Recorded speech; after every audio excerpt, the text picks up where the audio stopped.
ishonchli do'st.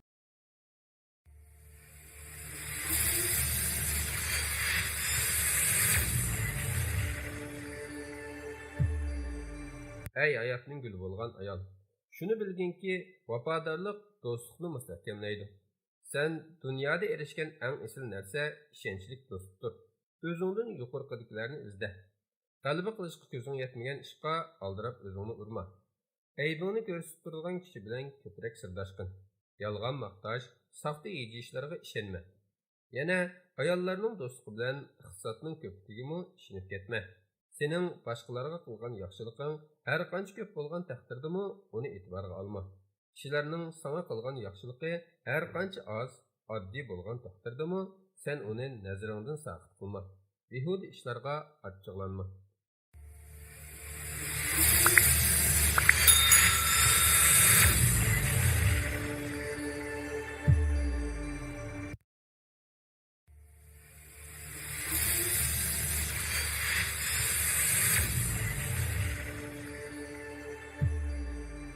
Ey hayotning guli bo'lgan ayol, shuni bilginki, sening dushmaning sana qarama-qarshidir. Qarama-qarshi odamlar bir-biridan yiroq turishi va bir-biriga yaqin yo'lamaslik lozim. Sen dushman dastiga yerga ehtiyot qilgan, qattiq diqqat qilgan holda dastigin. Dushmaningni u yerdan chiqib ketganligi va yiroqlashganligi seni mag'rur qilmasin. Balki u yerda sana qiltaq qurib qo'ygan bo'lishi mumkin. Dushmaningning qishiga qurolsiz, himoyachisiz kirma. Düşmanının kural taşlaganlığı seni bexutlashtirib qo'ymasin. Quralning hammasini ko'rib bo'lg'ul bo'lmaydi.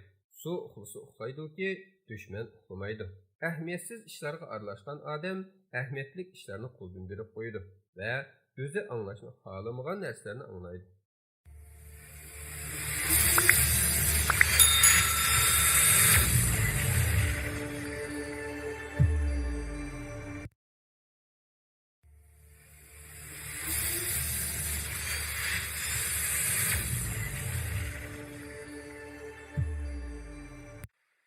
Ey hayotning guli bo'lgan ayol, shuni bilginki, agar sening suhbatlashingning sen yoqtirmaydigan biror ishini bayqasang yoki uningdan biror nashoyon so'z chiqib ketgan bo'lsa, uning bilan munosabatni uzib, do'stlikni buzib etmagin. Uning xato ketgan so'zini tuzatgin. Nashoyon ishlarini yop, do'stlikni saqlab qol. Uning qilgan ishlarini qilma.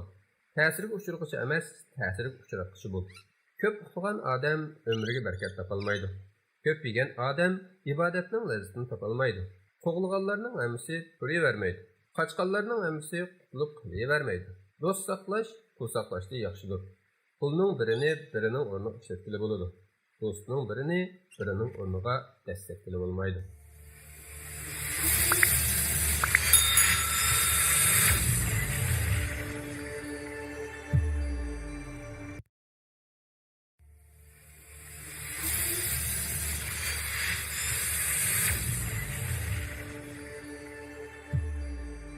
Ey hayotning guli bo'lgan ayol, shuni bilginki, biz arzu-armanning bir kundil emas, balki ma'lum jarayonda ish oshirganligiga komil ishongan chig'imizda, ondan savrchanlikning chin ma'nosini tushunishga boshlaymiz. Savrchanlikning javhiri uni insoniyatga zo'rlab tangan vaqt jadvaliga yaqinlashtirishga urinish emas, balki hayotlikning tabiiy ritmini qabul qilish.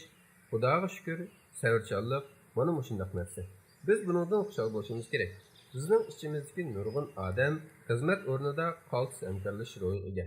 Ammo o'z uyining bo'sog'isidan atlab kelishi bilanla boshqacha bir odam bo'lib qoladi.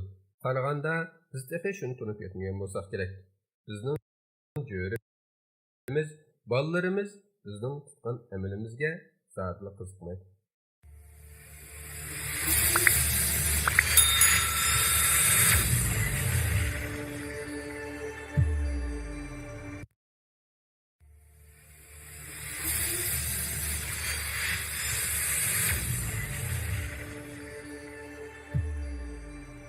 Ey hayotning guli bo'lgan ayol, shuni bilginki, sen gapni qancha oz qilsang, shuncha qaltis ham salobatli ko'rinasan.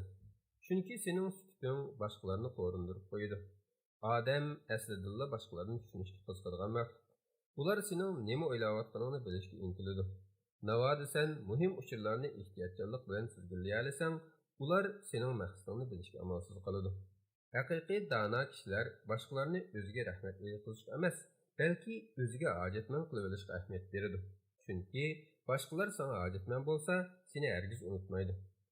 Rahmat eshqalla bo'lsa, ha degandila unutilib ketadi.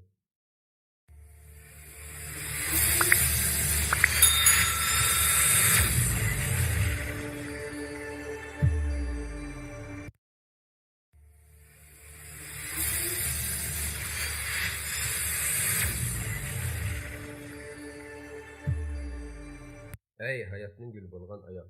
Shuni bilginki, xatarga tavakkul qilishni xohlamaydigan odamlar kulishga jur'at qila olmaydi. Chunki ular boshqalarga ahmoqdek ko'rinib qolishdan qo'rqadi. Ular yig'lashga jur'at qila olmaydi. Chunki boshqalarga ta'avonazik ko'rinib qolishdan qo'rqadi. Ular o'z hissiyotini oshkorlashga jur'at qila olmaydi. Chunki haqiqiy qiyofasini boshqalarning ko'rib qolishidan qo'rqadi. Ular boshqalarga yordam qo'lini sunishga jur'at qila olmaydi. Chunki boshqalarga chetilib qolishdan qo'rqadi. Ular boshqalarni suyishga jur'at qila olmaydi. Chunki boshqalar tarafidan suyilmay qolishdan qo'rqadi. Ular umid qilishga jur'at qila olmaydi. Chunki umidsizlikka uchrab qolishdan qo'rqadi. Ular yengillikni sinab ko'rishga jur'at qila olmaydi. Chunki mag'lub bo'lib ketishdan qo'rqadi.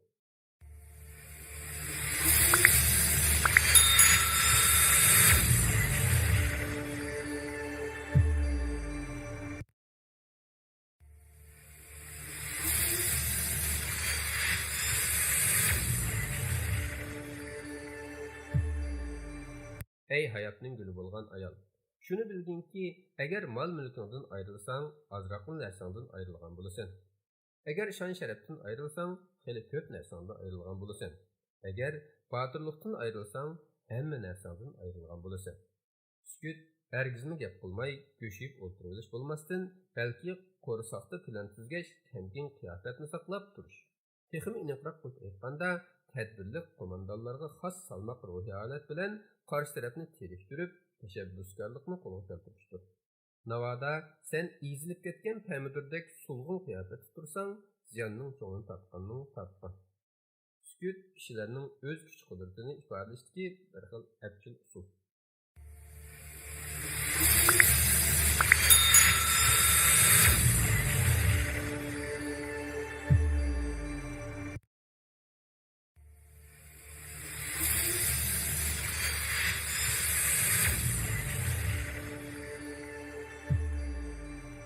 Ey hayotning guli bo'lgan ayol. Shuni bilginki, sen navoda o'zingning qaysi jihatda kuchlik, qaysi jihatda ojiz ekanligingni, boshqalarning qaysi jihatda kuchlik, qaysi jihatda ojiz ekanligini bila olasan, hamda ojiz tarafing bilan boshqalarning kuchli tarafiga ro'baro kelib qolishdan apchillik bilan saqlanib, kuchlik tarafing bilan boshqalarning ojiz tarafiga zarba bera olasan, mo'rt kelganda uchinchi tarafning qarshi taraf bilan bo'lgan kuchlik ojizlik farqidan foydalanib o'zingning ojizligingni to'liqlab olasan yoki boshqalarning kuchlik hujumidan o'zingni saqlay olasan, bu chog'da sen ojiz emas, balki kuchli hisoblanasan.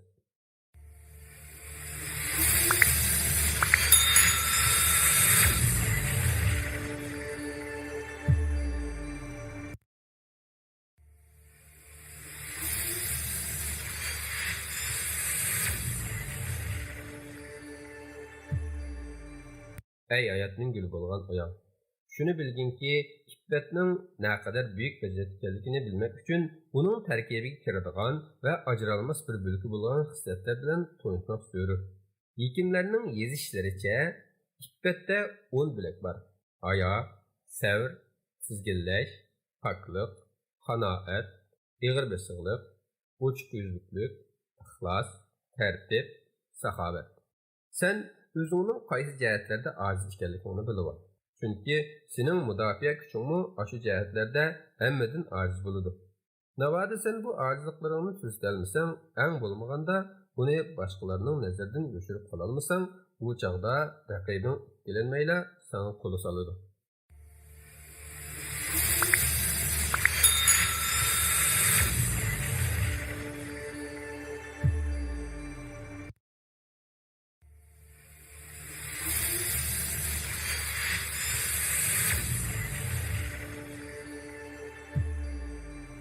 Ey hayotning guli bo'lgan ayol. Shuni bilginki, amaliyotda turmushdagi har bir soat, har bir minut fursat bilan to'lgan. Maktabdagi har bir soatlik darsning o'zi bir fursat. Har bir qatimliq imtihonning o'zi bir fursat. Gazetda e'lon qilingan har bir xabar, har bir qatimliq savol setiqning o'zimi bir fursat. Ularning hammasi sening nazokating va adab diyonatingni, keskinliking va jasoratingni namoyon qiladigan, shundaqla o'zingning samimiy xarakteringni ifodalaydigan fursatlardir. Odamda irodali bo'ladi ekan, har qanday mushkulotni yengib ketalaydi. Qalbiga erishalaydi, kishilarmi undaq odamni alohida hurmatlaydi.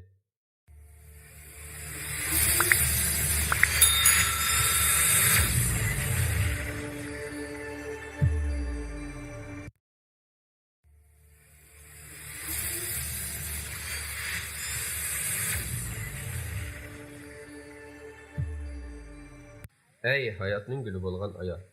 Shuni bilginki, odam xiyol qilib qolmasdan, yana xiyoliga ishonch bog'lashi, o'zini xiyolini amalga oshirishga rag'batlantirib turish kerak. Odam chekinish yo'l qo'ymaslikqa, butun kuchi bilan olg'a ilgirlashga iroda bog'lasala, ne qiyinchiliklarga yo'liqqan taqdirdami hargiz chekinmaydi. Agar maqsadga yetmaguncha hargiz to'xtamayman deydigan niyat kelsa, qurbon berishdan qo'rqmay, qiyinchiliklarni yengib g'alaba qila oladi. Kelinish, qo'rqinchoqlik deganlarni butunlay qo'g'laydi. Qat'iy iroda kelgan ahvolda muvaffaqiyat qozonishning kushandalari yo'shinishga jon topolmay qoldi. Darhol hukm chiqara oladigan odam biror ishga yo'liqqanda shu hamon tadbir ko'radi.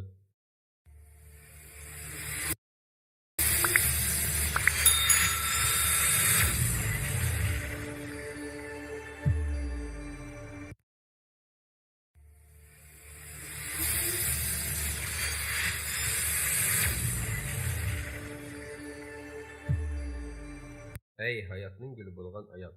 Shuni bilginki, odam o'ziga tayinib, o'z oldiga ish ko'ra oladigan bo'lganda, ondan muvaffaqiyat qozonishning tog'dam yo'liga minishga boshlagan bo'ladi. Odamning boshqalarga tayinib olishdan voz kechgan vaqti o'zining yoshirin iqtidorini o'rg'itgan vaqti bo'ladi. Odam o'zining iqtidorini namoyon qila olmasa, o'zining fikrini bayon qila olmasa, amaliyotda bu kishilik turmushdagi eng chong baxtsizlikdir.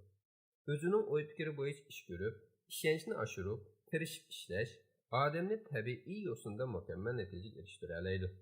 Namratlik qo'rqinchli emas, eng qo'rqinchli ideyadagi namratlik. Jumladan o'zini tug'ilishidan namrat yolg'on deb qarashdan iborat.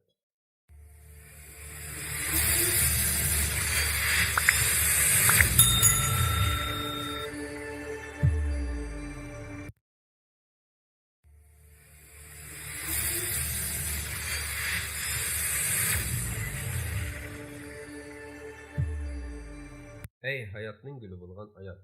Shuni bilginki, odam yuksak shijoatlik, irodalik, chidamliq bo'lganda, dunyo uningga chiqish yo'li ato qiladi.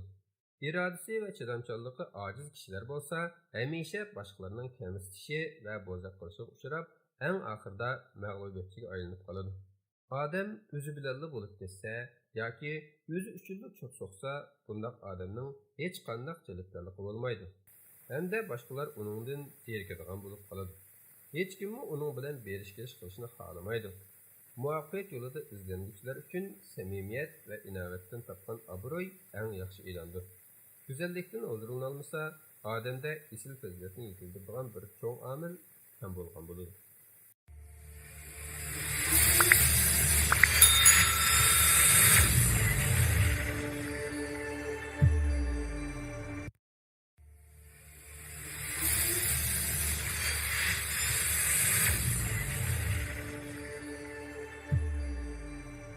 Ey hayotning guli bo'lgan ayol. Samingizda bo'lsinki, haqiqiy kulishni biling.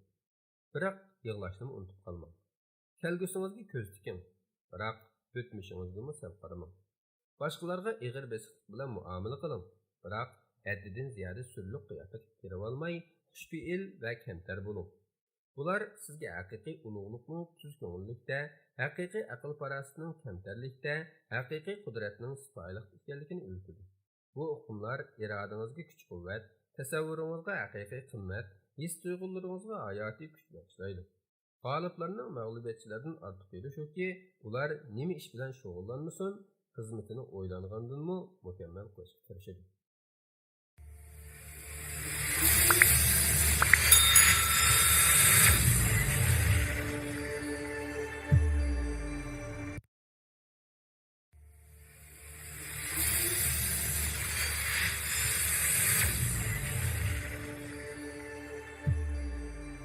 Ey hayotning guli bo'lgan ayol, shuni bilginki, nikohda kishilarning orzusidagi barakat bor. Xarajat aziyib, mol-mulk ko'paydi. Er-xotin o'zi qila oladigan erkin kasb bilan shug'ullanib, halol turmush kechirish ko'yida bo'ladi va yaxshilikka erishadi. Vafodorlik sadoqati kuchayib, iffat nomusi saqlanadi. Issiqlik, mehr-muhabbat paydo bo'lib, ko'ngillik, huzurli turmush boshlanadi. Kishilarga yaxshi niyatda naf yetkazalaydi. Kishilar yetkazgan nafni pok holda samimiy qabul qila oladi. Haromdan, tamadin yiroq tura oladi. Nikohdan keyin bir-biriga vafodor bo'lgan er-ayol o'zlarini yolg'iz, bechora emas, balki kuchli, qobil sanab bexatar yashaydi. Hayot yo'lida qiyinchilikni birga yengib, to'sqinlikni yo'q qila oladi.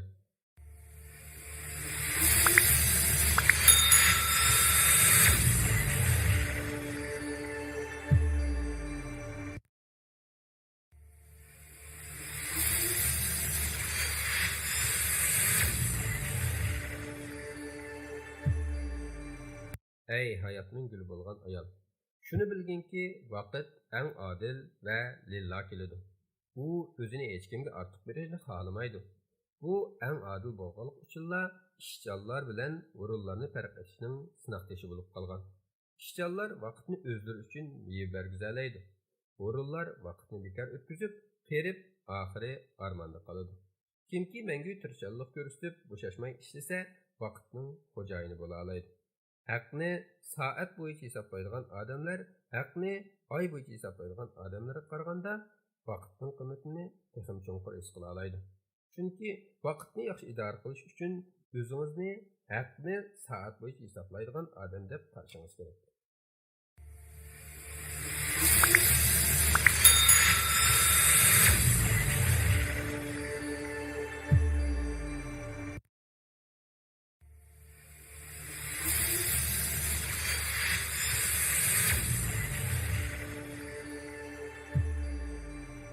Ey hayotning guli bo'lgan ayol, shuni bilginki, bir kundagi 24 soat vaqtdan to'g'ri foydalanish uchun tövendagi bir qancha nuqtani tershib ishga oshirmoq lozim.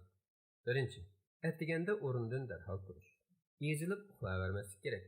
Ikkinchi, har kunlik kurash nishoningiz aniq, amaliyotga uyg'un bo'lishi lozim. Kun bo'yi uni ishga oshirish uchun tirishib ishlaydigan va o'rganadigan bo'lishingiz kerak. Uchinchi, xizmatda, o'rganishda, hatto kishilar bilan bo'lgan aloqada yangi bilimlarni bayqashga va qabul qilishga har vaqt ahamiyat berish kerak. To'rtinchi, vaqtni ahamiyatsiz mehmondorchilik uchun sarf qilmaslik kerak. Vaqtni jonliq ishlatish va egalash lozim. Turmushni bek o'likmi qilib etmaslik lozim.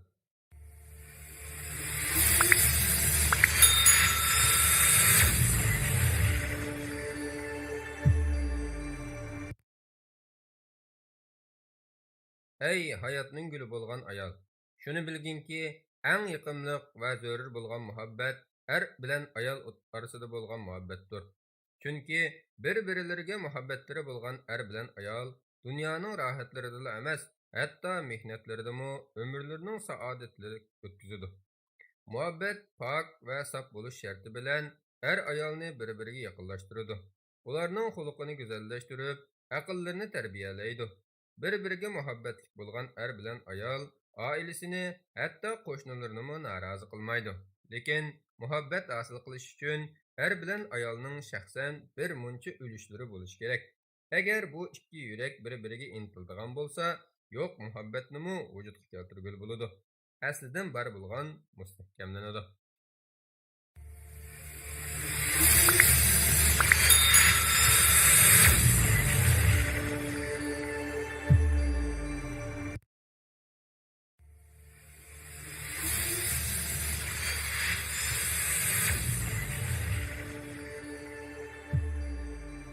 Ey hayotning guli bo'lgan ayol, shuni bilginki, odam xushmuomillik bo'lgani bilan mehribonlikni, g'amguzarlikni bilmasa, birovning mushkulini oson qilmay, faqat o'zining shaxsiy manfaati uchun ko'ngil bo'lsa, bundoq odam hurmat sazovor bo'lmaydi.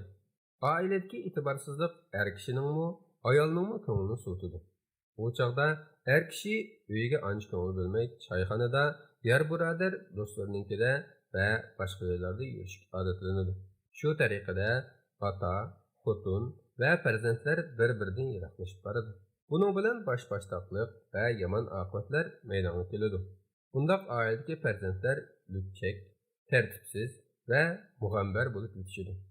Oxirida oiladagi inoqsizlik kuchayib, odam baxtsiz hayot ichida yashashga majbur bo'ladi.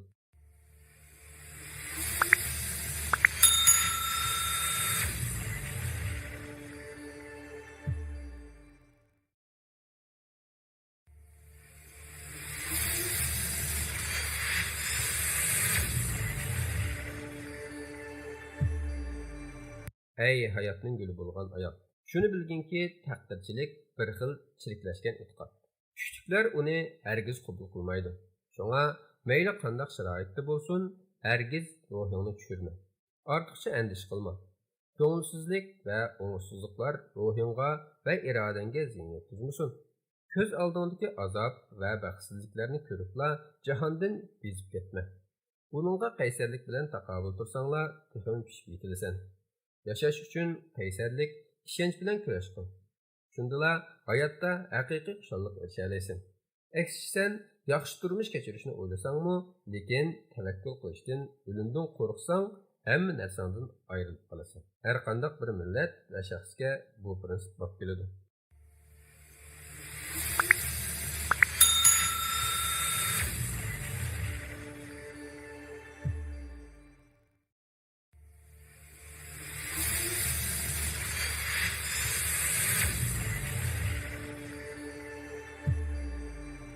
Ey hayotning guli bo'lgan ayol. Shuni bilginki, jidal majra o'ksimaydigan oilada o'sgan bolalarmi yaxshi tarbiya ala olmaydi. Er-xotin kunlab, hatto oylab bir-biriga mayda ochib yursa, bolani tarbiyalash, kutish va boshqarish ishi bir chetga qayrilib qoladi-da, bolaning ruhi tushkunlashib, zehniy quvvati ojizlab ketadi. Ota-onalar bir-birini afsona so'zlar bilan tillasa, bolalar bu afsona so'zlarni o'rganganning ustiga ota-ona mushundaq ishlar o'xshaydi degan yomon ta'siratni olib qoladi-da, bolaning otasi yoki onasiga bo'lgan turmushi o'zgarib, mehri ko'tarilib ketadi. Bundaq oilada cho'ng bo'lgan bolalar og'iz yomon, adabsiz, odam tilliq bo'lib qoladi.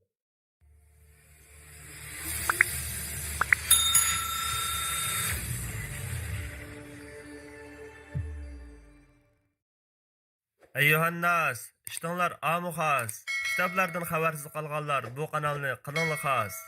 Har xil yangi chiqqan kitoblardan vaqtida xabardor bo'lishni xohlaydigan qarindoshlarning bu kanalimizga ergashish yo'lingizlarni qizg'in qarshi olamiz.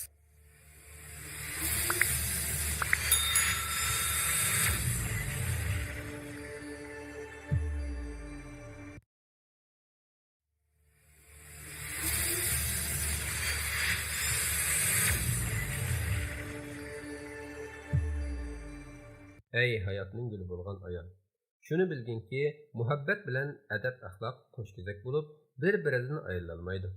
Ular bir-biriga tayinib ko'klaydi va meva beradi. Har qanday kishining qilayotgan so'ziga qarab, u kishining ruhiy dunyosi va axloq fazilatiga baho bergil bo'ladi. Chunki til inson qalbining sadosi bo'lib, odamning ruhiy dunyosi va axloq fazilati tilda ifodalanadi. Ruhiy dunyosi, ya'ni qalbi go'zal, axloq fazilati isil odamlarning gap so'zlari madaniy, go'zal bo'ladi. Xushxuy ham axloqli bo'lish insonning ma'naviy boyligi. İnsanның qadri qimmati o'zinimi va o'zginimi qadrlashda.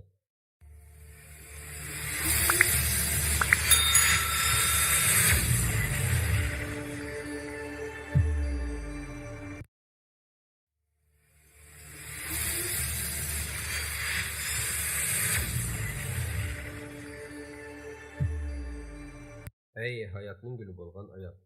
Shuni bilginki, oila ayol uchun uning erkakli planetdir.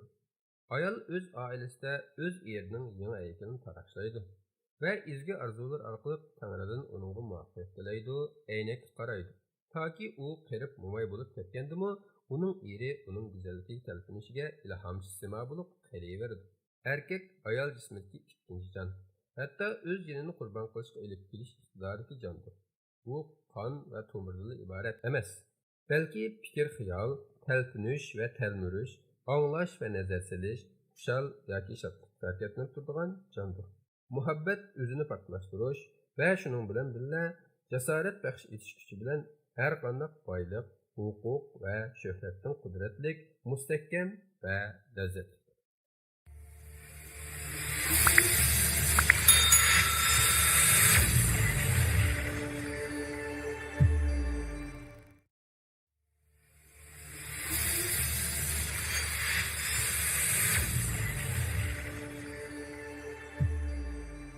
Ey hayotning guli bo'lgan ayol.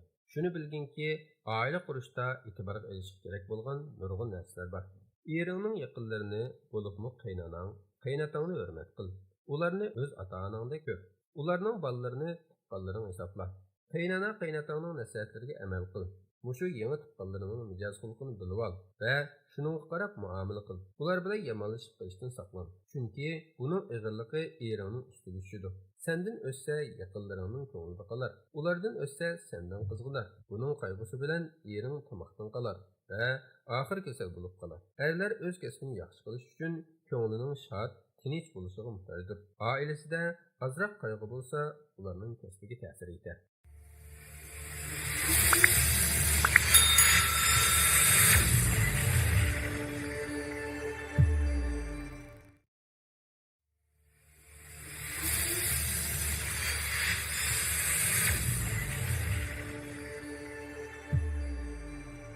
Ey hayotning guli bo'lgan ayol.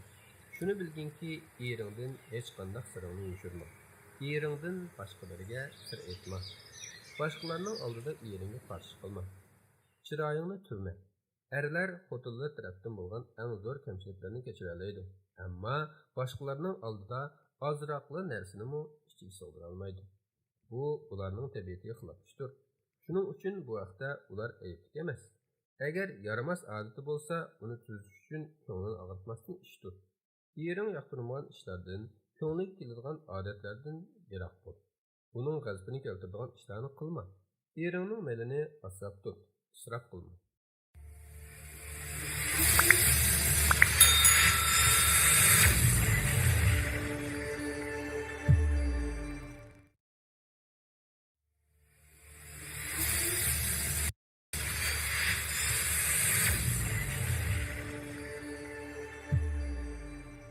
Ey hayotning guli bo'lgan ayol. Shuni bilginki, uying tartiblik, har narsa o'z joyida bo'lsin. Bolalaringni eringga amroq, eringni bolalaringga kuyunchang qilishga tirish. Otalarning bolalar bilan o'zini xush qilishi, ular bilan birga bo'lish munosabat. Bolalarni suydigan erlar ko'p hollarda insofli bo'ladi va bolalari bilan o'zini xushal qilib, boshqa munosabatsiz narsalarga ko'z solmaydi.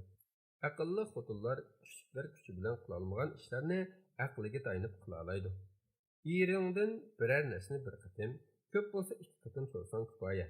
Uni uningdan ortiq qiynama, avara qilma.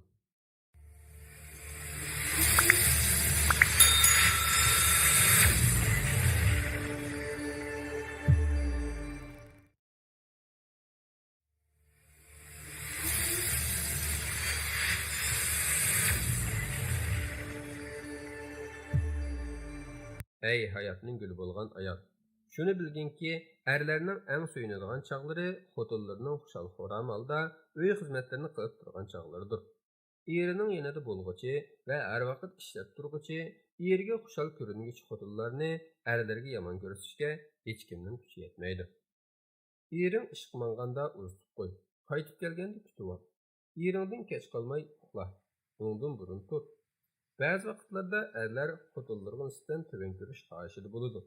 Dal shu chog'da mush vaqtni fursat bilib, uning to'g'ri bo'lgan ayblari haqida ozroq so'zla.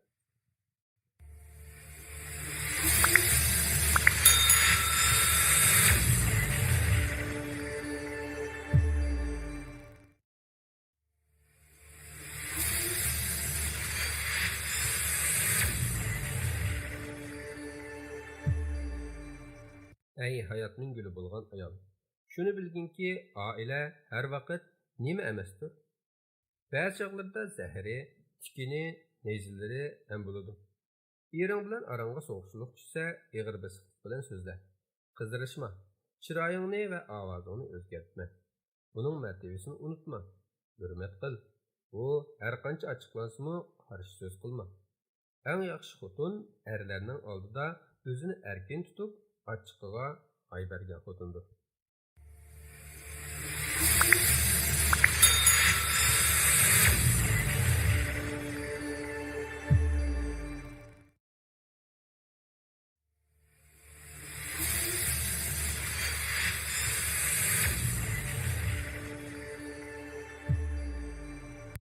Ey hayatning gülü bolgan ayal. Şunu bilginki, xotunlarning aqlliq, sapdil va yaxshisi o'gay bolalar va o'gay kelinlar orasiga kelganda ma'lum bo'ladi. Shu chaqda ular o'zini o'gaylarga muhabbatli ko'rsatishga tirishadi. Asta-asta uyini tartibga solishga tirishadi. Natijada uyda bir nizam yoki tadbirni yo'l qo'yib, o'zaro qarama-qarshilikqa sabab bo'luvchi omillarni tugitadi. Agar bir xotin boshida tirishib ishlarni tartibga solsa, ömür bo'yi rohat yashab, ko'p xotinlar o'z bolalaridan ko'rolmagan xizmat va rohatni shu xotin o'gaylardan ko'radi. Hatto ba'zi xotinlar burun niza vaziyat bo'lgan oila kelibmi, shu niza vaziyatlarni tugatib, uni tinchlikqa aylantiradi. Bunda xotinlarga rohat yor bo'ladi.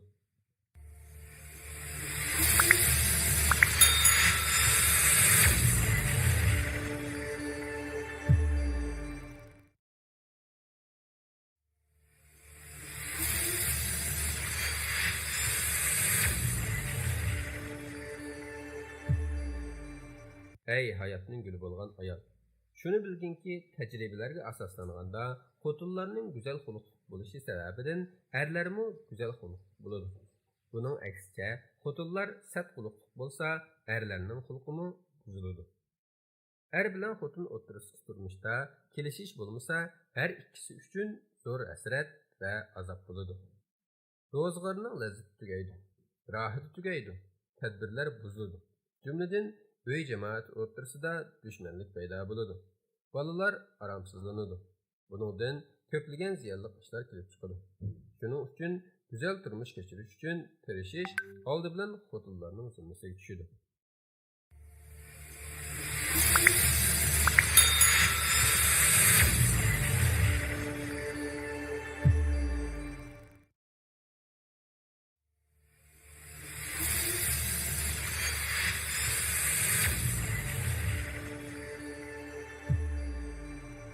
Ey hayatning gülü bolgan ayol. Şunu bilginki, erler bilan güzel turmush qurish uchun xotinlar tövendeki ikki turlik narsani e'tiborga olishi lozim. Birinchi, erlarning mijozini va xulqini yaxshi bilish va buning uchun ko'p qatim sinab olib berish kerak. Keyin shuni muvofiq ish tutish lozim. Ya'ni erlar qandoq narsadan xushallanadi va qandoq narsalardan ko'ngli qoladi va yoki qandoq ishlarni yoqtirmaydi, qandoq ishlardan ko'ngli yerim bo'ladi qatorliqlar. Xotinlar har vaqt mushu usulda erlarning mijozini aniq bilib, ular yaxshi ko'rgan narsalarni qilish va yoqtirmagan ishlarni qilmaslik lozim. Ikkinchi, erlarga itoatli xotinlar haqidagi yaxshi xabarlarni, itoatsiz xotinlar haqidagi yomon xabarlarni bilish lozim.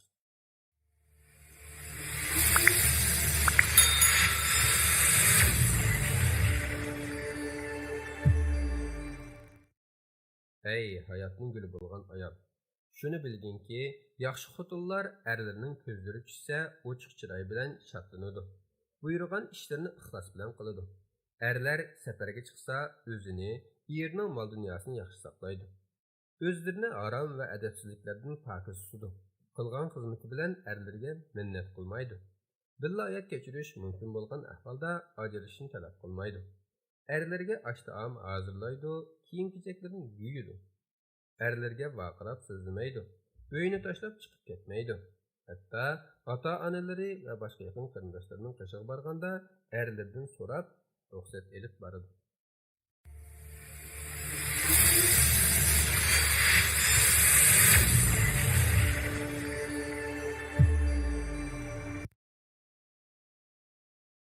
Ey hayotning guli bo'lgan ayol. Şunu bilginki, nachar va eski xotinlarning odati yaxshi xotinlarning odatlaridan tamamen boshqacha bo'ladi. Eski xotinlar yo'q narsalar uchun eri bilan vaqirishadi. Erlari biror ishni bajara olmasa, shu vaqtda uzung'ich so'zlaydi. O'z so'zini rost qilish uchun baliq kuchini sarf qiladi. Eri to'xtamasa yoki chiqib ketmasa, ular davomli so'zlaydi. O'zlarining kichikgina xizmatlarini ulug' sanab minnat qiladi. Go'yo dunyoni shular o'ngshaydigandek so'zlaydi. iyiridan ko'rgan yaxshiliklarni yo'qqa chiqaradi. Hatto men sendan hech qanday yaxshilik ko'rmadim deydi. Ömrüm sen bilan zayaga ketdi deb ajrashishni talab qiladi. Halbuki bunday xotinlar lanatga duchordir.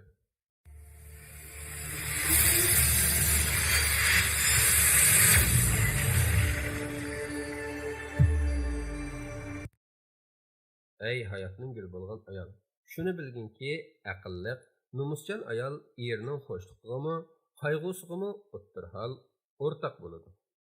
Eri attiganda ish qilmaganda uni shirin so'z, xush muomala bilan uzitib qo'yadi. İşten qaytqandimi yana shundoq go'zal muomala bilan qarshi oladi. Erining kiyim-kechaklarning vaqti-vaqtida yuyilib, pokiz turishiga diqqat qiladi.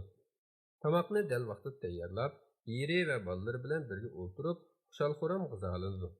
Tomoq vaqtida qopqon turib, bolalarini urib, erining ko'nglini ranjitmaydi.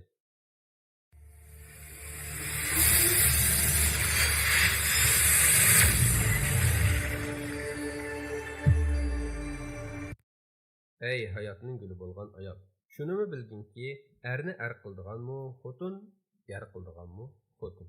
Degandek, adablik, axloqliq ayol erining topqinini tejab ishlatadi. Badxajlik qilmaydi, qanoatlik bo'ladi. Bolalarining tarbiyasiga ko'ngil bo'ladi. Erining maslahatsiz biror ishga tutish qilmaydi. Arzimas narsalarni bahona qilib, hadislar eri bilan jidallashmaydi. Eridan biror savallik o'tilsa, muloyimlik bilan tushuntirib, uni shu ishdan qaytaradi. Eriga doim muhabbatlik va sodiqlikni ifodalaydi. Erining ota-ona, aka-uka va o'riq tuqqanlarni hurmat qiladi. Erining o'riq tuqqani yoki do'stlari kelsa, ochiq chiroy bilan qarshi oladi. Mana shunday fazilatlarga ega bo'lgan uy xo'jayini ayol ehtirom va olqishga erishadi.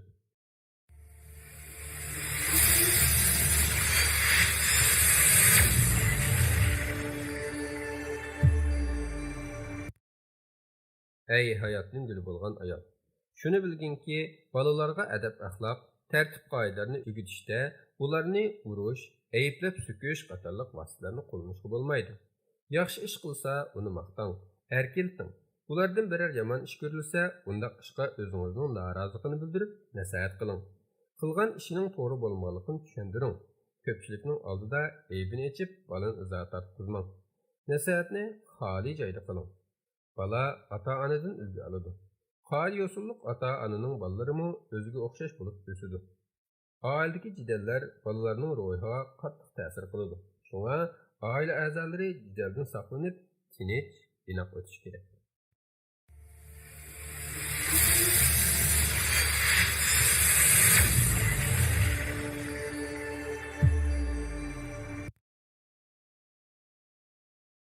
Ey hayotning guli bo'lgan ayol, shuni bilginki, haqiqiy tova o'zining yaramas, yomon ishlarni qilganligidan o'kinib, noto'g'ri ishlardan o'zini tortmoqdir. Tova gunohkorni isyon paxtidan tozalaydi. Tova yolg'izlik yo'lining oxirlashishi, yaxshilik ko'chisining boshlanishidir. Tova manmanlik qafasidan yirginish, o'zining xatoligini tushunib, naloyiq, bo'lmag'ur ishlardan pushaymon yeyishdir. Bu angishda kimning qo'liga tushsa, bu odam o'zining qilgan noto'g'ri ishlardan xijil bo'lib, xijillik tutuni uning dimog'laridan chiqadi. O'zining qilgan yomon ishlarini eslab, afsuslanadi. Bu yomon ishlarni qayta qilmaslikka bel bog'laydi. Shuning bilan undaq yomon ishlarga chek qo'ydi. Egri yo'ldan voz kechib, to'g'ri yo'lga qadam tashlaydi.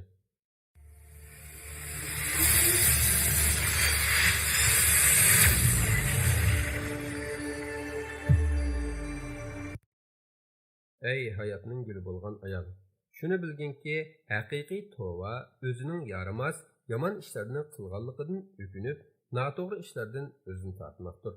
Tova gunohkorni isyon paxtidan tozalaydi. Tova yolg'izlik yo'lining oxirlashishi, yaxshilik ko'chisining boshlanishidir. Tova manmanlik qafasidan yirginish, o'zining xatoligini tushunib, naloyiq, bo'lmag'ur ishlardan pushaymon yeyishdir. Bu angishda kimning qo'liga tushsa, bu odam o'zining qilgan noto'g'ri ishlardan xijil bo'lib, xijillik tutuni uning dimog'laridan chiqadi. O'zining qilgan yomon ishlarini eslab, afsuslanadi. Bu yomon ishlarni qayta qilmaslikka bel bog'laydi. Shuning bilan undaq yomon ishlarga chek qo'ydi. Egri yo'ldan voz kechib, to'g'ri yo'lga qadam tashlaydi.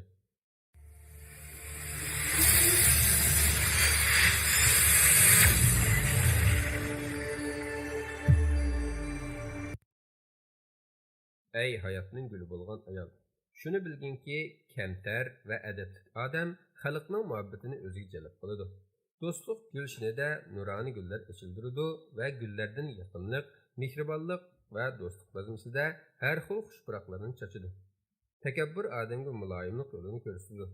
Kamtarlik va adab ishi kichiklarning cho'nglarning maqsadiga ega qiladi. Cho'nglarning ko'ngliga kichiklarning mehr-muhabbatini soladi. Adablik va kamtar yoshni xalq qadrlaydi. Takabbur kishi faqat o'z manfaatini ko'zlaguchidir. Talva va nadonlar adab va kamtarlik nuridan mahrumdir.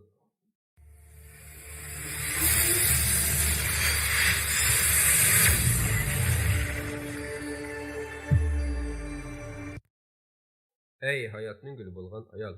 Shuni bilginki, adab axloqliq, tejashlik ayol bir tal o'tin, bir chimdim unchaqliq oila iqtisodini tejab, oilaning keyingi farovonlik uchun asos soladi. Eri kayib safa yo'liga oyoq bassa, savrchanlik bilan tushundirib, yomon yo'ldan qaytaradi. O'ltirsa qopsa, oilasining baxtini o'ylaydi. O'rinsiz kundashlik qilmaydi. Mana shunday fazilatli ega ayollar oilaning nurliq chirig'i, erlarning baxtidir.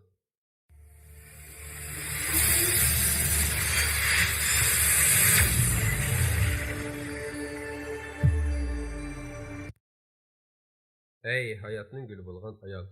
Shuni bilginki, yoshlikdan boshlab qo'pol, o'rinsiz, sardilik so'zlarni tilga olmaslikka odatlangan yaxshi.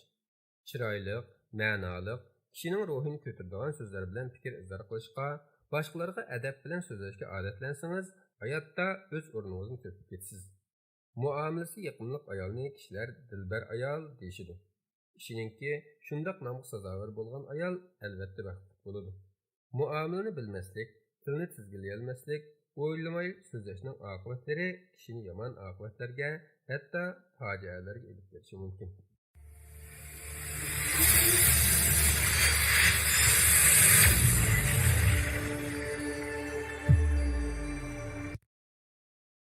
Ey hayotning guli bo'lgan ayol.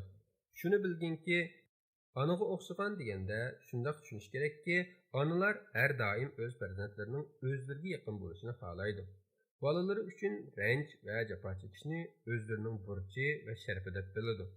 Xotin kishimi o'z eri uchun shundoq xislatga ega bo'lgan bo'lsin.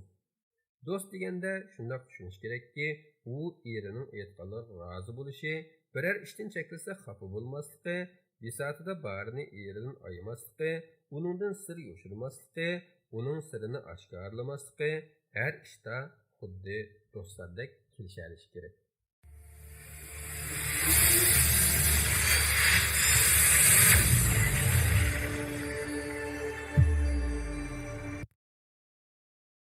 Ey hayotning guli bo'lgan ayol. Shuni bilginki, qiz ayollarda birinchi navbatda aql farosat, idrok, nazokat bo'lishi kerak.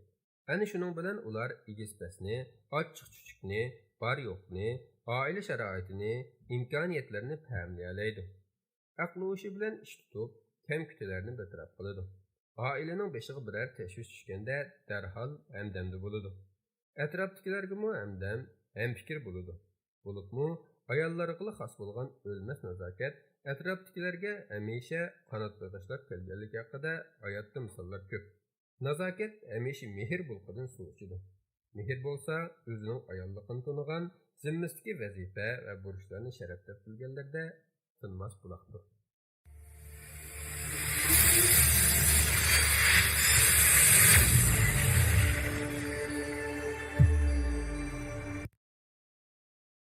Ey hayotning guli bo'lgan ayol. Shuni bilginki, dilida mehr yo'qning nazokatimi yo'q bo'ladi. Ayol kishi o'zining nima uchun yashayotganligini, oilaning, turmushning, erning, bola-chaqaning nimaligini bilmasa, turmushdan hech qanday lazzat topolmaydi. Albatta, ayol birga shodlanib, birga qayg'urib, bir maqsad yo'lda jondosh bo'lishi kerak. Dilpak ayol o'z yo'ldoshiga abadiy sadoqatlik, vafodor, mehr-muhabbatli bo'ladi. Nazokatli ayol har qanday sharoitda o'zini tutishni biladi. Numus va ittiqni, qadr-qimmatini, sharm-hayosini saqlab qoladi. Ayolning nazokati uning nozik mijoz xulqida, adab, tarbiya va sadoqatida namoyon bo'ladi. Bundaqlar jamiyatdami, oiladami nozik gul kabi azizlanadi, sharaflanadi.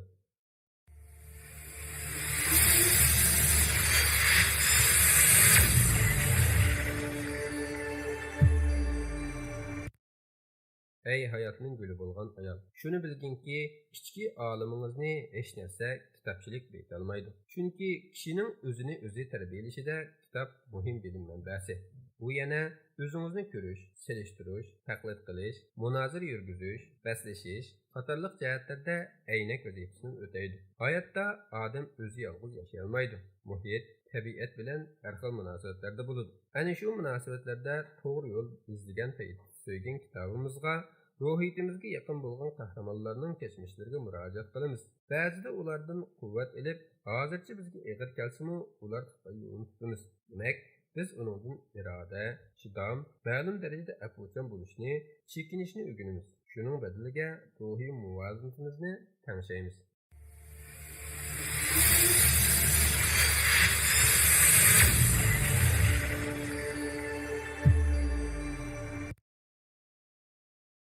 Ey hayotning guli bo'lgan ayol, shuni bilginki, insoniy dunyoda ko'ngildagidek muhabbatning saqlanishi, bizning insoniy muhabbatimizni to'liqlash va uni yaxshilik tarafga yetaklash, turmushdan zerikish yoki nafratlanish emas, uni texmi go'zallashtirishga foydali albatta.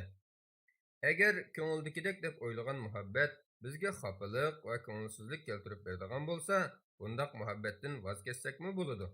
Biz muhabbatning keynidan quvlashganda uni yittirib qo'yamiz. Muhabbatdan voz kechgan vaqtimizda u yana paydo bo'lib qoladi. Yig'ib aytganda, eng lozimligi quvg'asiz oddiy hayot.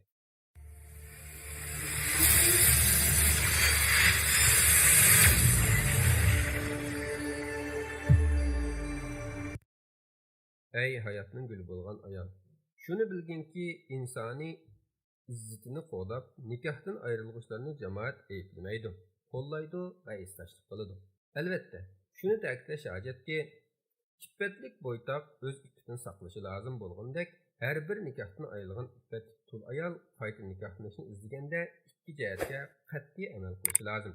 Biri, o'zining iqtidorini yuqori ko'tarishi, farzandini texim qattiq talab bilan, hatto qisoskor ruhida tarbiyalashi, natija qozonishi.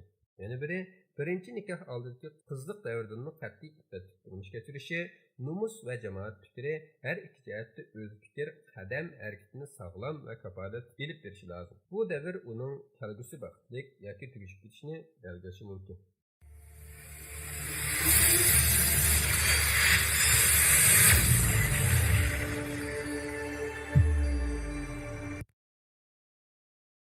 Ey hayotning guli bo'lgan ayol, shuni bilginki, mehmon chaqirmoqchi bo'lsang, qo'ling uzun, iqtisodiy ahvoling yaxshi bo'lsa, ondan yaxshi tayyorlik qilib mehmon chaqir. Chaqirmoqning eti ulug' bo'ladi. Yaxshi tayyorlik qilib mehmonlarni obdan, uch-yo'ruq kutsang, dilingmi yo'ruq bo'ladi. Agar yetisholmagudek bo'lsang, mehmon chaqiraman deb zo'riqma. Bo'lmasang, o'zing o'ng'aysizlanib qolasan. Mehmonlaringni ko'ngildagidek kutolmay, ularni ranjitib qo'yishingmi mumkin. Mehmon chaqirgan bo'lsang, osh tomoqingni kengroq qil, lekin isrof bo'lmasin. Isrofchilik bak yomon ish. Chaqirsang, yaqin yo'riqlaringdan, sana qalbdosh, dilkash do'stlaringdan birarsinimi ayirib qo'yma.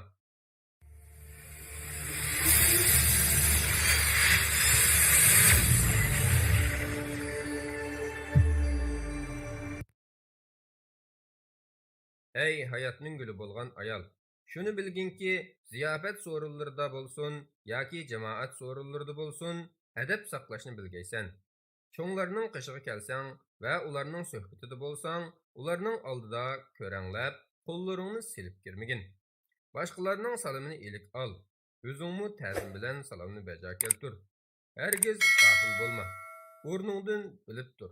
Jamiyatda har qanday odamning cho'ng-kichikligi, bilimsizlik, bilimsizligi, jamoat oldidagi qadr-qimmatning yuqori tuvanligi va martabasiga qarab belgilik o'rni bo'ladi. Shunga har bir odamning o'zini bilib, o'ziga munosib o'rinda o'ltirgani tuzuk.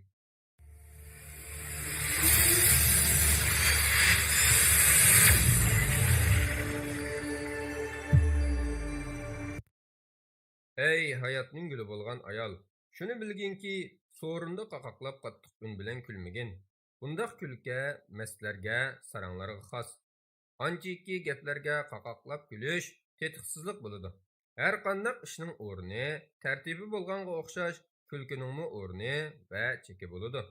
Yana biri yasalma, sipoyi kulkini kulma. Undaq kulka qo'shamak go'yliqni ifodalab qo'yadi. Kishilarning oldida tirnoq ilish, uni mingashtirib o'ltirishmi adabsizlik bo'ladi. O'zingdan cho'nglar gap qilayotganda tilingni tart. Qo'shiq selib gapini bo'lma. Ovozliq, vaqirab-jaqirab gap qilma. Adab bilan shirin, yumshoq gap qil. Bo'lmasa shalloq, adabsiz atalasan. Qadr qimmating bo'lmaydi. Vaqt saodat sendan yuz o'riydi.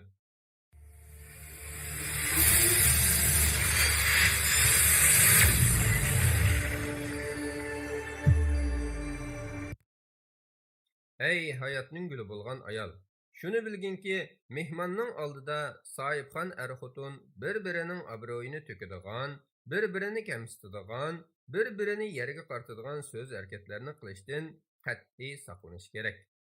Chunki kamsitilguchi mehmon oldida xijil bo'ladi, uning inovasi to'kiladi. Mehmon uzab ketgandan keyin er-xotin o'rtasida majra tug'iladi. Hatto ig'ir oqibatlar kelib chiqadi. Shuning uchun mehmonning oldida har ikki taraf bir-birining gapini anglashi, bir-biriga yo'l qo'yishi, bir-birini hurmatlashi kerak. Bu o'z navbatida mehmonni hurmatlaganlik bo'ladi.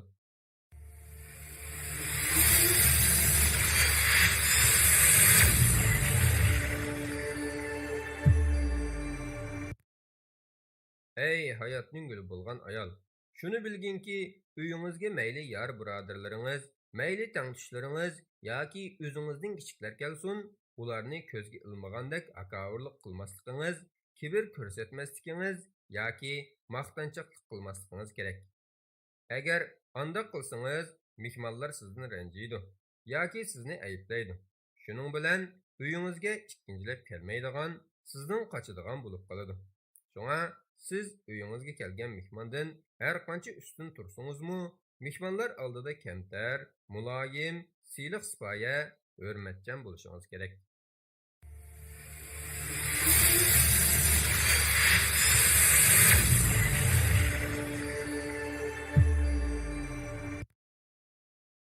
Ey hayotning guli bo'lgan ayol, shuni bilginki, uyat eng shafqatsiz qonundan kuchliroq, qudratlidir. Qonun faqat ko'zi tushganda, shubha paydo qilgandala, ondan jinoyatchining qo'lini bog'lab, yo'lini to'sadi.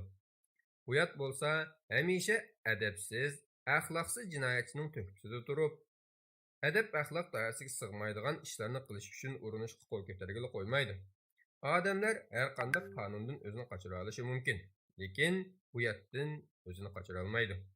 Chunki qonun odamdan tashqarida, uyat bo'lsa odamning o'zida, ya'ni qalbida bo'ladi.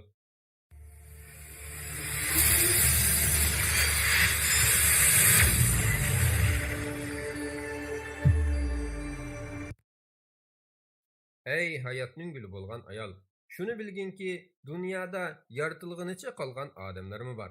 Bu xildagi odamlar o'z vaqtida ya o'qib bilim olmaydi, ya biror hunar o'rganmaydi.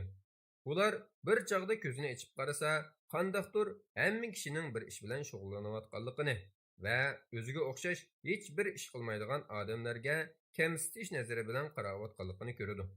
Ular mana shu nazardan qochib, biror ishga kirishga, u yerdan odamlarni chaqirishganda qirqishga, shoshganda qirqishga, ularning emgiki hisobiga mol dunyo tepishga, shon sharaf qozonishga urinadi.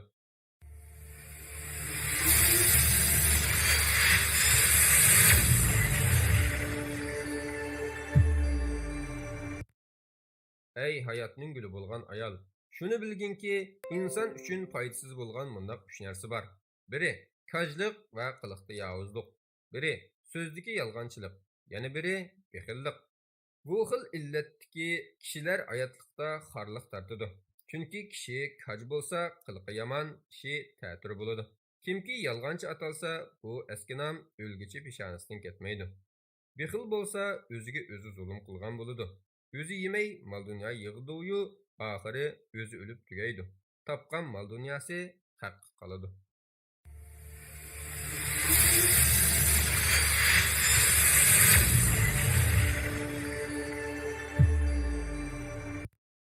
Ey hayotning guli bo'lgan ayol, shuni bilginki, nafs sana qancha ustunlik qilgan sari, sen uningdan o'zingni to'van ko'rsang, uning qo'li ostida qul bo'lib qolasan. Nafsingning farmonisiz bir tiniqmi tinolmaydigan, u nimaga havas qilsa, sen uni bajo keltiradigan bo'lasan. Umringni uning farmoni bilan sarf qilasan. Uning orzusi tarafigala qadam bossan. Axir nafsing seni eshak qilib, beshingga nuqta soladi. Senmi uni ustingga mindirib, u qayoqqa boshlasa, shu tarafga qadam bosib yurasan. Qayerda to'xta desa, shu yerda aram olasan.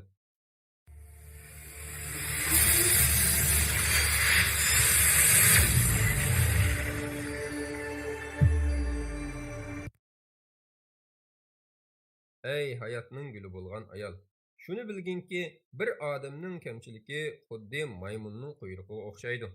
Maymun zo'ngziyib o'ltirganda quyruqi ko'rinmaydi, lekin daraxtga yamashganda hamma yeri oshkorlanadi.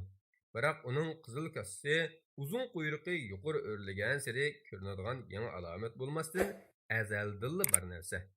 Dunyoda bundaq ikki xil odam bor. Bir xili sapoq üzümni elib, avval eng yaxshilarini tanlab yeydi. Yana bir xili bo'lsa, eng yaxshilarini eng oxirida yeydi. Qoida bo'yicha aytganda, birinchi xil odam umidvor keladi. Chunki u qo'lidagi üzümlarning eng yaxshilarini tanlab yeydi. Ikkinchi xil odam tushkun keladi. Chunki u qo'lidagi üzümlarning eng nacharlarini tanlab yeydi.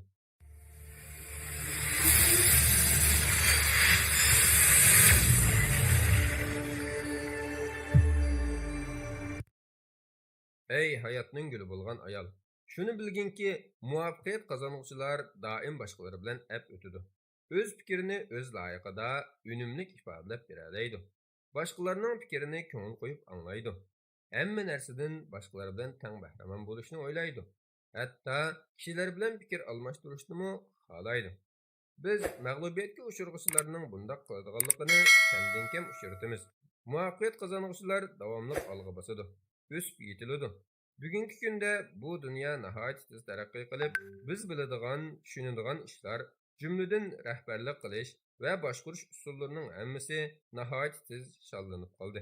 Mag'lubiyatga uchirg'uvchilar maktabdan ayrilgandan keyin turli leksiya va kurslarga qatnashmaydi.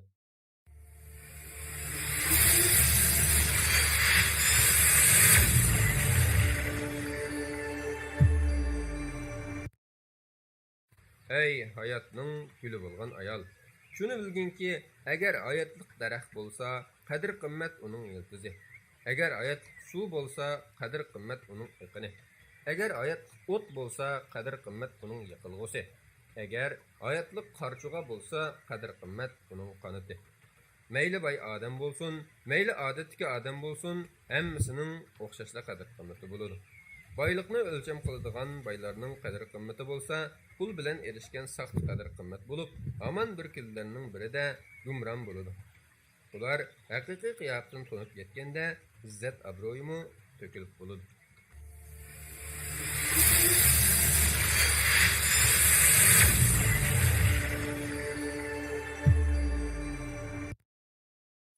Ey hayotning guli bo'lgan ayol, shuni bilginki, qadr qimmatga ega bo'lish uchun odamda yuksaklik bo'lishi kerak.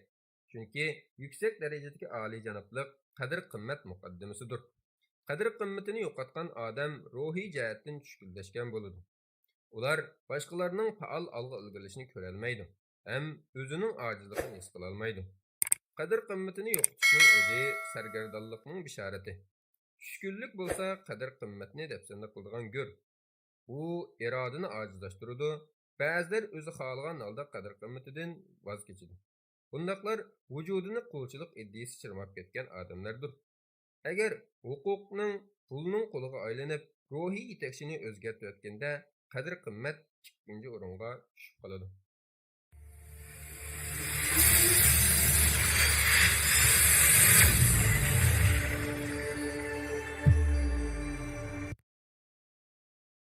Ey hayotning guli bo'lgan ayol, shuni bilginki, qalbning o'ziga xos chiroyli sunnati bor. Bu bo'lsa-mu, kishining ko'nglini nurlantirib turadigan ruhiy jihatdagi erkin ozodlik. Hamma odam shundoq qalbga ega emas, chunki qalb mardona ruhni talab qiladi. Buningda birinchi o'rinda turadigan harakat Hatto raqibningmi maqtashdan ayanma, raqibinimi maqtashdan ayanmaslik, uningga hatto harakat jihatda texmi kengchilik qilish. O'zing uchun o'ch elish fursati tug'ilganda, bundaq qalb texmi parlaq nur sochadi. Keng qo'rsoqlik bundaq ahvoldan o'zini qochirmay, balki uningdan foydalanib, ehtimolga yaqin o'ch elish harakatini kutilmagan maydon harakatga aylantiradi.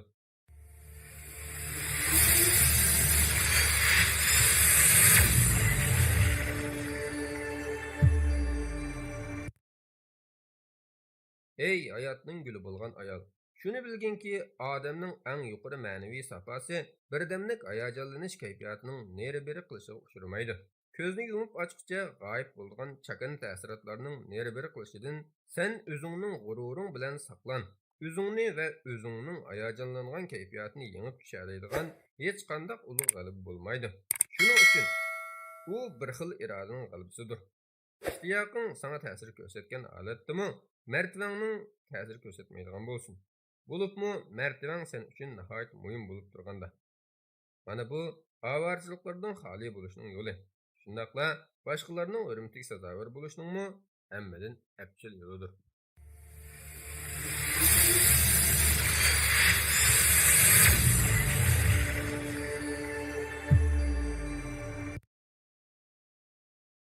Ey hayatning guli bo'lgan ayol, shuni bilginki, omadning o'z oldiga qonuniyati bo'ladi. Aqlliq odamning har qanday ishda fursatni kutib turishi notayin. Talay tirishchanlikning yordami bilan o'z unumini ko'rsatalaydi. Ba'zilar taqdir qismat darvosiga to'lib toshgan ishonch bilan yaqinlashadi-da, omadning kelishini kutib o'ltiradi.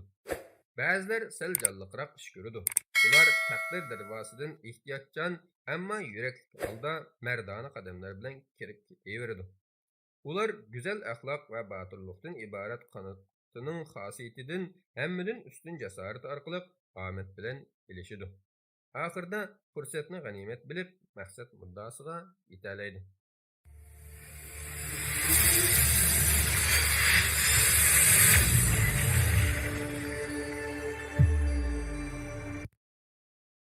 Ey hayotning guli bo'lgan ayol, shuni bilginki, galvon odam bilan aqlliq odamning qilgan ishi o'xshash bo'lsa-mu, vaqti o'xshash bo'lmaydi.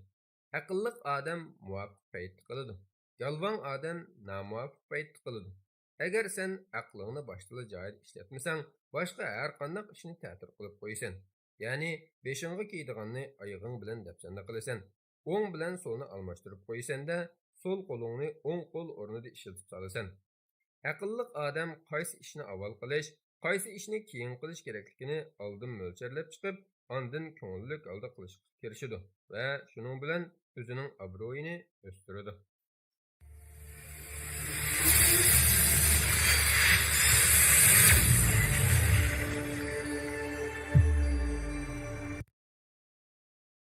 Ey hayotning guli bo'lgan ayol, shuni bilginki, ko'zlagan nishoningizni qog'ozga aniq yozib qo'ysangiz, uning o'z nishoningizga yetishingizga yordam bo'ladi. Ko'p sondagi kishilarning o'zining nishoniga yetolmasligiga sabab ularning aniq ko'zlagan nishonining bo'lmaganligida. Ular bu nuqtani azaldan o'ylashib boqmagan. Nishoni bo'lgan taqdirdami uni ishonchsiz va ishga oshirishga bo'lmaydigan narsa deb qaragan. Boshqacha qilib aytganda, ular nishonini zarli bekitib boqmagan. Ularning mag'lubiyatga uchrashi o'z plani bo'yicha ish qilmaganligida.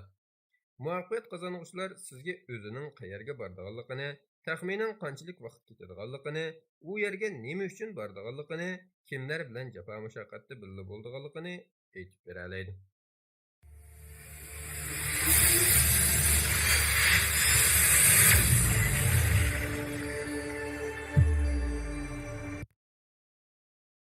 Ey hayotning guli bo'lgan ayol, shuni bilginki, hayot yo'li to'limi qisqa.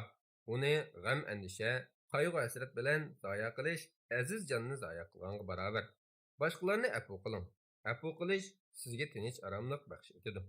Turmushda va xizmatda imkoniyatning boricha boshqalarni afv qilishni, boshqalarning kamchiligiga kam qo'rsoq bo'lishni o'rganib oling.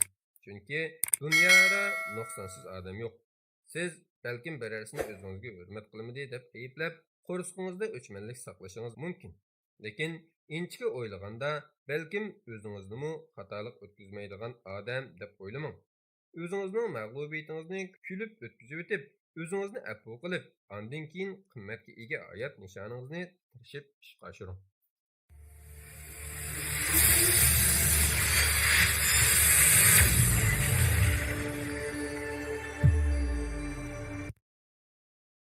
Ey hayotning guli bo'lgan ayol, shuni bilginki, iffetning pardasi, vijdonning niqobi hayodir. Hayo pardasi bilan o'ralgan insonlarning iffet pardasi yetilmas. Aqlni nadonlikdan qutuldirgan har bir ayol nomus, izzat, ayollik qadrini tushunib yetgay. Bundaq ayol hech bir ishda adashmag'usi. Ilimsiz ayol bo'lsa, bola tarbiyasida turli kamchiliklarga yo'l qo'yadi. Odam uchun eng zarur narsalar nomus, izzat, hayo qatorliq fazilatlar ilm ma'rifat orqali kasb qilinur. Ayollarga xos bo'lgan eng go'zal va qadrli bezak iffetdir. İffeti yo'q ayol nursiz, yalang'och bir gavdadan boshqa narsa emas. İffetini saqlashga tirishmagan ayol hech qachon muhabbat va iltifotga sazovor bo'la olmas.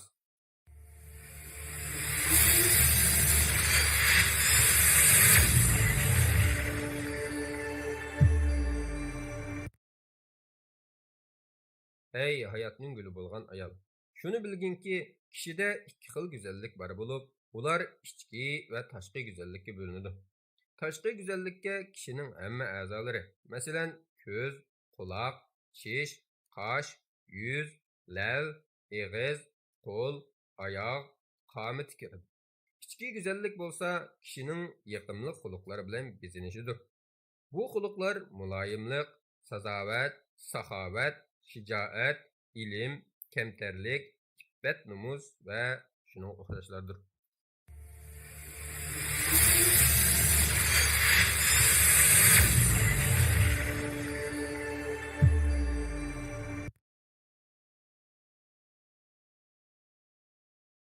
Ey hayotning guli bo'lgan ayol, shuni bilginki, suygining bilan birga bo'lsang, kafidimi jannatdagidek yashaysan. Deganga o'xshash dabdabalik so'zlarga ishonib ketma. Nikoh faqat ma'naviy birlashishlar emas, yana moddiy birlashishdir. Oila qurishga intilgan ekansan, moddiy jihatdan qanchalik ta'minlay olishingni, oilangdagilarga boshpanoh bo'lish bo'lolmasligini o'ylab qo'y. Yosh ayolning qari er bilan turmush qurishi nomuvofiq ish. Chunki bu hol cho'ng kemaga bog'lab qo'yilgan kichik qayiqqa o'xshaydi. Kichik qayiq cho'ng kemaning harakatiga mos harakat qila olmaydi va suv ostidagi langar toshmi uni saqlay olmaydi. Shuningdek, u orqanni uzib, kechalari ko'pincha boshqa portlardan qo'nalg'i topadi.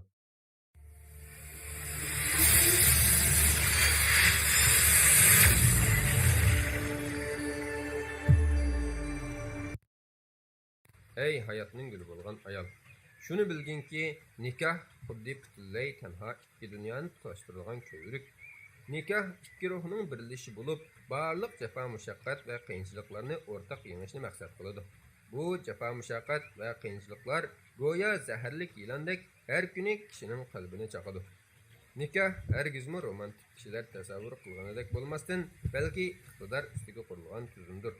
Uning muvaffaqiyat bo'lishining sharti jismoniy jalbkorliklarni emas, iroda, sevirchanlik, o'zaro qabul qilish va yo'l qo'yishdir.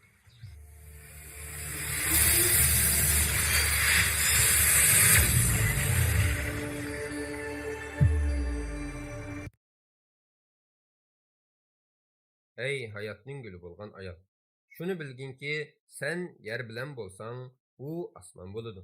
Demak, sen uning oldida yer kabi kamtar bo'lsang, u osmon kabi oliyjanob bo'ladi. Osmon shifoliq yomg'ir bilan yerni ko'kartganiga o'xshash, umu o'z mehri shafqati bilan seni mamnun qiladi. Yana sen uningga to'shak bo'lsang, u sana yostiq bo'ladi. Yoki sen uningga kunizak bo'lsang, u sana qul bo'ladi. Eringdan uning kuchi yetmaydigan yoki setilishga qudrati yetmaydigan narsalarni talab qilma. Agar shunday qilsang, o'ttirdagi inoqlik buzilib, jidal majrolar yuz beradi. O'zingga xushbo'y narsalar bilan zinnat berib, yiqimsiz itlardan saqlan. Pokizlik doimo yo'ldishing bo'lsin.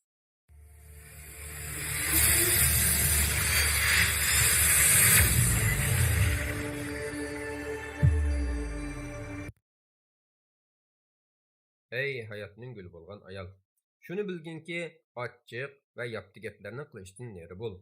Ering seningdan hamisha yumshoq va tatli gaplarni eshitsin. Yarashmagan eski kiyimlarni kiyib yoki sochlaringni tartibga solmagan holda uningga ko'rinma. Aqlliq va asvushliq ayol o'z erining g'azab etiga minganini ko'rsa sabr qiladi. Uning g'azabining texmi ulg'ayishiga yo'l qo'ymaydi. O'zini tutib olib, eri pastga tushgandan keyin uning noto'g'ri ekanligini tushundiradi. Aqlliq ayol erining ochiqini o'zining tabassumi va chiroyli muomalasi bilan yumshatadi. Eri ustidan hech kimga, hatto ota-onasiga shikoyat qilmaydi. Mana shundoq fazilatga ega bo'lgan ayolga uylangan erkak haqiqiy baxtiyor erkak sanaladi.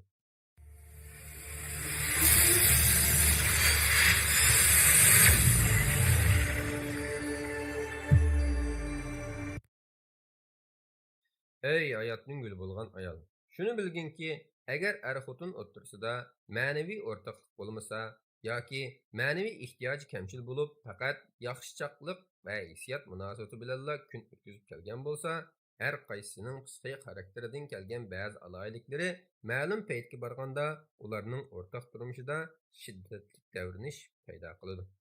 To'ydan keyingi turmushning muvaffaqiyat bo'lish bo'lmasligi er-xotin ikki tarafning bir-birini qanchalik darajada tushunganligi, bir-birining ichki dunyosiga qanchalik ichkirlab kirganligi, bir-birining alohida talabi va ichki dunyosini qanchalik bilganligiga bog'liq.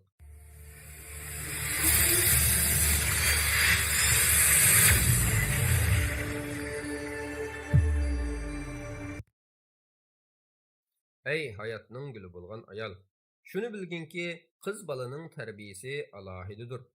Agar qiz balang bo'lsa, oldi bilan uni iffatlik, uqumishliq bir tarbiyachiga topshir. Ondan keyin bir muallimga o'qishga ber. Zörür ilmlarni o'rgansin. Halol haramni farq etsin. Haq naqni bilib olsin. Qiz balang uyingda, yeningda bo'lganda mehr shafqat va marhamatni ayama. To'liq balog'atga kechiktirmay, yaxshi tarbiyalangan biriga nikoh ber. Nadan, aqlsiz farzandlar ota-onaning nasihatini anglamaydi. Qabul qilmaydi. Texi o'zlaricha bizning bilganlarimizni qari ota-onalarimiz bilmaydi deyishidi. Bundaq qarashda bo'lgan farzandlar aqlsiz nadonlardir.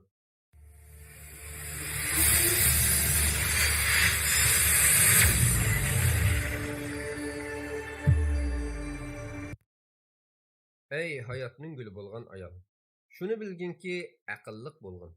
Yaxshi ishlarni qilgin. Insondagi aql ikki turlik bo'ladi. Biri tabiiy aql. Bundaq aql hamma odamga nisb bo'lavermaydi. Nihoyatda oz sondagi odamlarga nisb bo'ladi. Yana biri kasbiy aql. Bu o'qish, o'rganish yo'li bilan hosil bo'ladi. Agar tabiiy aql sana nisb bo'lib, uningga ma'rifat yo'li bilan hosil bo'lgan aql qo'shilsa, sen uchun nima degan baxt saodat-a? Bu ikki kamolat sana yor bo'lsa, zamoningda mislsiz tangdoshsiz odam bo'lasan. Mubodo sana tabiiy aql nisb bo'lmasa, kasbiy ma'rifat aqlni ilm-bilim, hunar san'at hosil qilishga itoat qil. Ilm-fan, hunar o'rganishga tirishmasang, har ikki kamolatdan mahrum qolasan.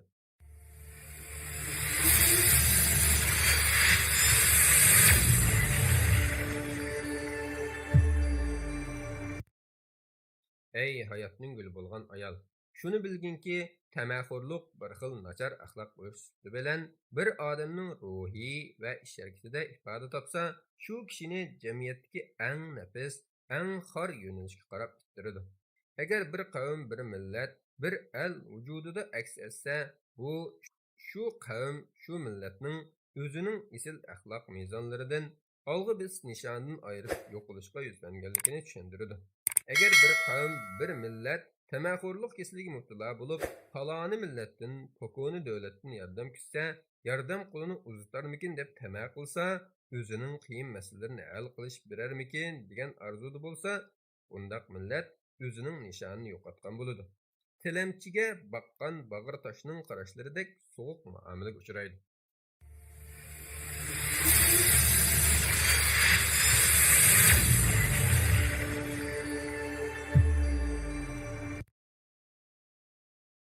Ey hayotning guli bo'lgan ayol, shuni bilginki, kishining iqtidor kuchi haqiqiy kuchli bo'lsa, turli hodislar ichidan tasodifiy omad ilib keladigan narsalarni bayqab, uni ching tutib, uningdan foydalana oladi.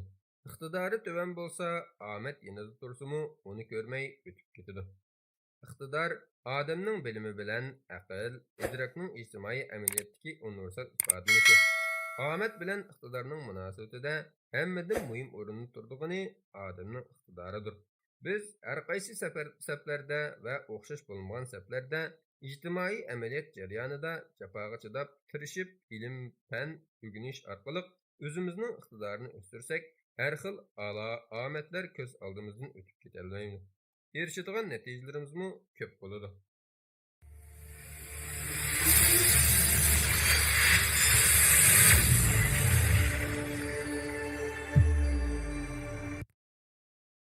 Ey hayotning guli bo'lgan ayol, shuni bilginki, turmushda sukutgan bo'lsa bo'lmaydi. Quyosh so'zlayolmaydi, chunki u nur va sho'la.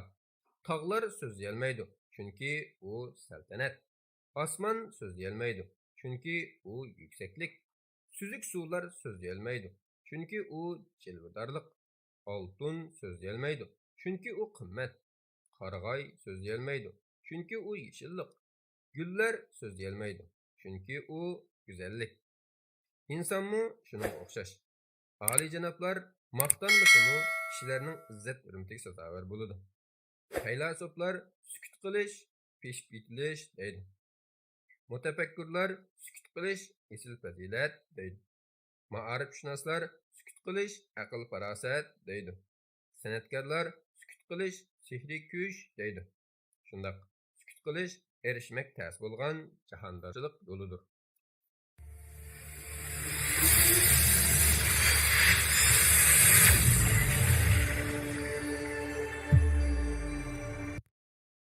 Ey hayotning guli bo'lgan ayol, shuni bilginki, hayotni suyish, qadrlash, qat'iy iroda bilan kurash qilishlar odamga haqiqiy kuch-quvvat, xushallik ato qiladi. Siz hayotni qizg'in suying. Shundala hayot tarafidan suyulasiz. Suyulish suyishdanmi lazzatlidir. O'zingizning hayotiy kuchini qadrlasangiz, boshqalarning sizning hayotiy kuchingizdan bahramand bo'lishga imkoniyat yaratiladi. Dunyo odamlar bo'lganligi uchun shuncha go'zal, shuncha suyimli. Yani şu adamlar bo'lganlik uchun ba'zida yerginishli. Odam dunyoda yashagan ekan, qiyinchilik, o'ngsizlikqa hamon uchrab turadi. Qiyinchilik, mag'lubiyat, dard, azob mavjud bo'lg'achqila, muvaffaqiyat, g'alaba, shodlik shuncha qimmatlik va shirin bo'ladi.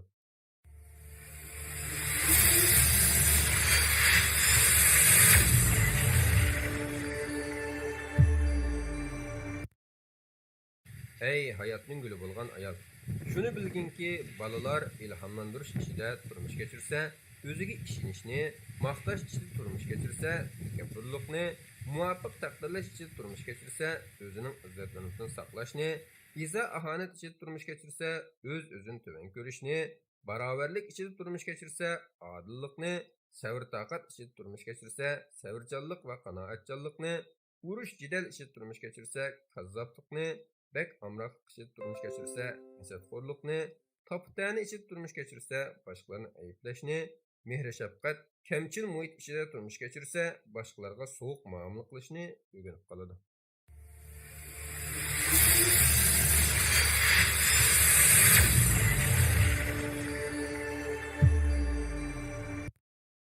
Ey hayotning guli bo'lgan ayol, shuni bilginki, hayotlikqa foydali bo'lgan 10 ko'p, 10 ozni bilishing sening o'z hayotingning qadrini bilganligingning dalilidir. 10 ko'p badanni ko'p chiniqtirish, jamiyat bilan ko'p aralashish, yaxshi kino teatrni ko'p ko'rish, ko'p sayohat qilish, meva ko'ktatlarni ko'p yeyish, ko'p kulish, mingni ko'p ish qilish, saf havodan ko'p bahramand bo'lish, jismoniy emgakni ko'p qilish, yirik ochliqni ko'p iste'mol qilish. 10 oz tamakini az çekiş, çekmeslik, aroqni içmeslik, may ve tatlı yemeklerini az iste'mol qilish, parch-purat yemeklerini az yeyish, az xafa bo'lish, er-xotin az billa bo'lish, dorini az ishiltish, ximiylik dora va rentgen nuri bilan az uchrashish, boshqalarga hasad qilmaslik.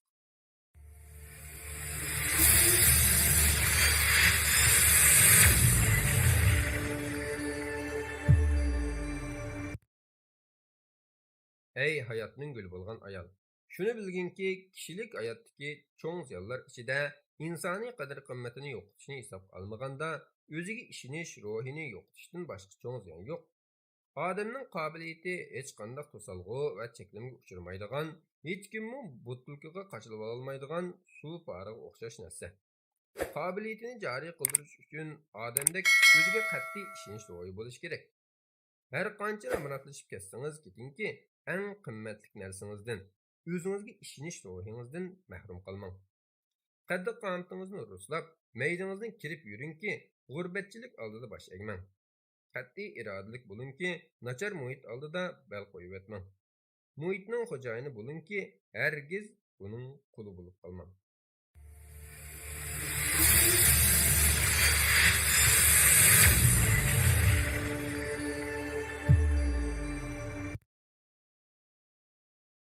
Ey hayotning guli bo'lgan ayol, shuni bilginki, bilmaslik ayib emas, tirishmaslik ayib. Tilsizlik ayib emas, bilimsizlik ayib. Satlik ayib emas, qiliqsizlik ayib. Bo'yi bakarlik ayib emas, ko'ngli pastlik ayib. Kambag'allik ayib emas, nodonlik ayib. Teri qarilik ayib emas, ko'ngli qarilik ayib. Yasinish ayib emas, chakanlik ayib. Yavaşlık ayib emas, ixtirorsizlik ayib. Qat'iylik ayib emas, johillik ayib. O'ziga ishonish ayib emas, takabburlik ayib. O'ziga tayinish ayib emas, shaxsiyatchilik ayib. Jonliqlik ayib emas, shalloqlik ayib. Sagaklik ayib emas, gumonxo'rlik ayib. So'zmanlik ayib emas, mug'abbarlik ayib.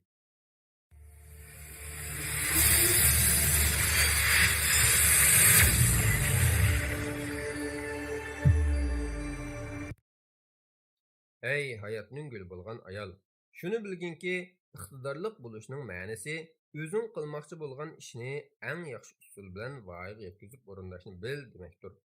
Ish o'rni oz, ish izlayotganlar ko'p bo'layotgan bugungi vaziyatda sen jamiyatda bir kishilik xizmatga erishish uchun tegishlik amaliy iqtidor egilishing shart. Maoshi yuqori, sharoiti yaxshi ish o'rniga erishish uchun boshqalardan ustun turadigan bir qadar iqtidorni egilishing kerak. Bu holda imkoniyatingning yetishicha tirishib o'rganishing shart. O'zingning kasbiy iqtidoringni kuchaytirmasang, diploming har qancha katta, chiroying har qancha maftunkor, o'zing har qancha gapdan bo'lganing bilanmi o'z sohangdagi raqobatda o'zib chiqolmaysan.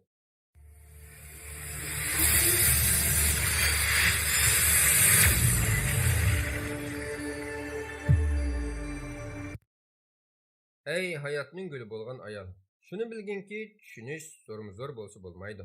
Biroq u xushomat emas. Xushomat tushunishga qaraganda rangdor va yoqimli bo'ladi. Tushunish xushomatga qaraganda oddiy ham ta'sirli bo'ladi. Tushunish g'arazsiz bo'ladi, lekin xushomatga har xil g'arazlar yoshirilgan bo'ladi. Tushunish shakl tanlamaydi, faqat bir samimiy, sehiy yurak bo'lsa, har vaqt, har joyda tushunishga erishgan bo'ladi. Xushomat har xil to'zoqlarni qurib, ba'zilarini shuningga dastatmoqchi bo'ladi. Ammo odamning to'zoqqa dasishi natayin. Esingizda bo'lsinki, boshqalarning xushomat qilishini yaxshi ko'radigan odamning o'zimi boshqalarga xushomat qiladigan odamdir. Doim boshqalarning tushunishiga muyassar bo'la oladigan odam cho'qim boshqalarni doim tushunadigan odamdir.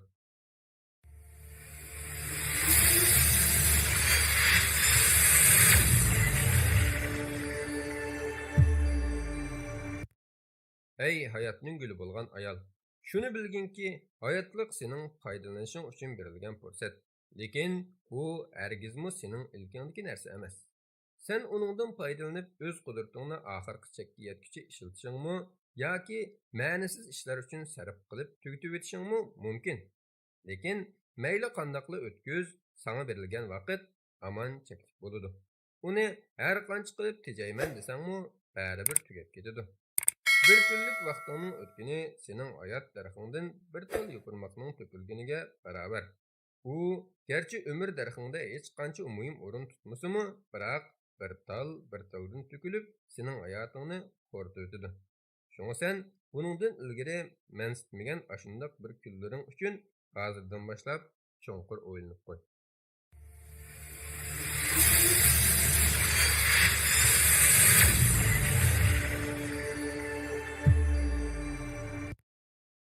Ey hayotning guli bo'lgan ayol, shuni bilginki, bir qatim o'ngsizlikqa uchrasangiz, turmushni tushunishingiz bir qatim cho'nqurlashidi.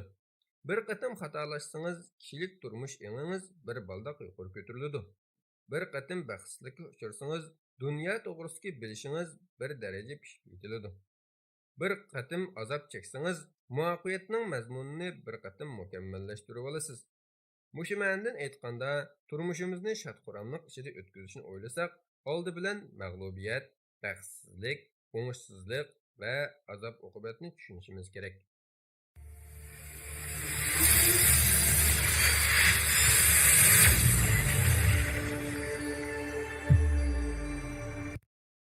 Ey hayotning guli bo'lgan ayol, shuni bilginki, bizning ehtiyojimiz hech qachon xususiy ehtiyoj, oramizdagi ma'lum bir shaxsning ehtiyoji emas.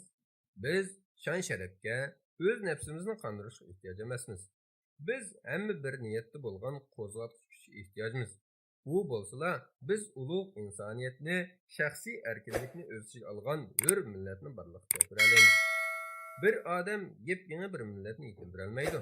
Buning uchun zo'r ko'pchilikka tayanishga to'g'ri keladi. Maqsadga yetish uchun mo'rini mo'riga tirab, birlikda intilishimiz kerak.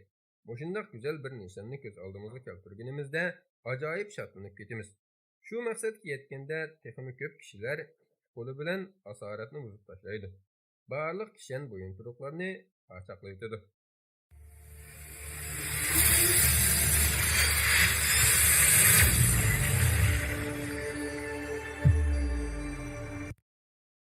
Ey hayotning guli bo'lgan ayol, shuni bilginki, sog'lom bo'lish va uzun umr ko'rishning 10 xil siri.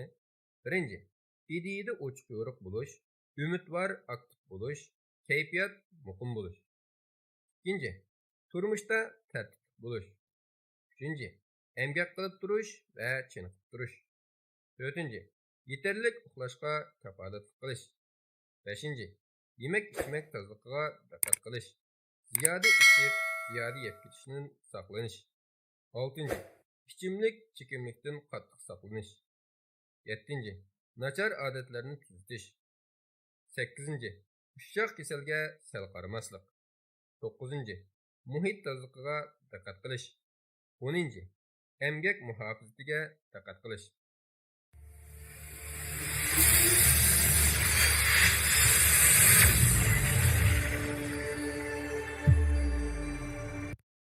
Ey hayotning guli bo'lgan ayol, shuni bilginki, kayfiyat jihatda o'zini tangshab turish, turmushga bo'lgan pozitsiyaga bevosita ta'sir ko'rsatadi.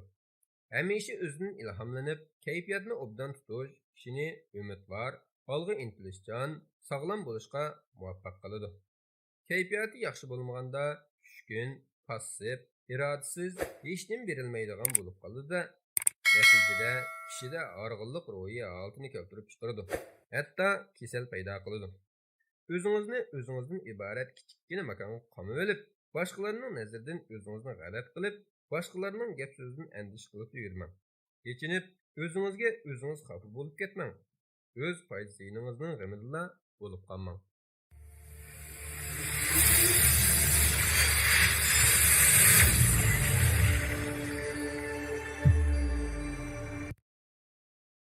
Ey hayotning guli bo'lgan ayol, shuni bilginki, ota-onaning yaxshiligini bilmagan, haqqini ado qilmagan odam boshqalarning qadrini ham bilmaydi. Yaxshilikni bilmaydigan odamga yaxshilik qilish durust emas. Shunga sen ham o'zingga durust bo'lmagan ishni izlama.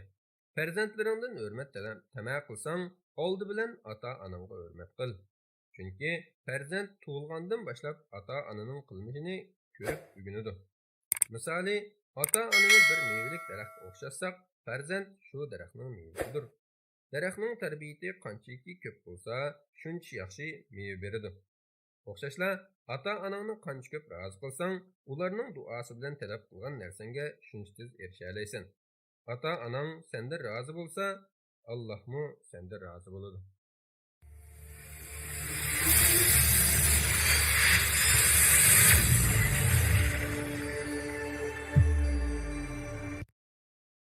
Ey hayotning guli bo'lgan ayol, shuni bilginki, mirosni deb ota-onangning o'limini tilama. Ota-onang o'lmisimu sana qismat bo'lgan rizq aman sana yetkisidir. Rizq miras uchun mushaqqatni o'zingga lozim tutma. Navoda shu rizq taqdir qismatda sana tutilgan ekan, u ortiq yoki kam bo'lmay sana tekkisidir. Har qancha harakat qilganing bilanmi ko'payib qolmaydi. Shundoq deyilurki, qismatda tutilgan rizq o'zgarib qolmas va harakat qilgan bilanmi ko'payib qolmas. Agar Allohning iltifotiga erishishni iroda qilsang, sahar turib o'zingdan tuvan martaba, tuvan turmushdagilarning holiga qara. Shundala allaqachon Allohning iltifotiga erishganligingni bilalaysan.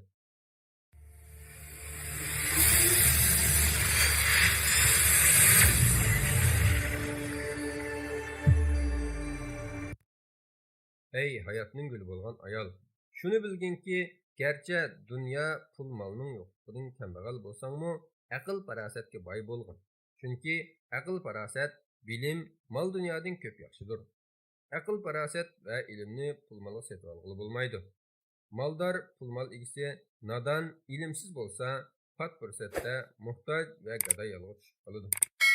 Aql ilm ahlining milini o'g'ir ololmas, o't ko'ymas, suv oqtirib ketolmas. Ham farosatlik va sohibi aql bo'lsa, hunar ilm o'rgangin.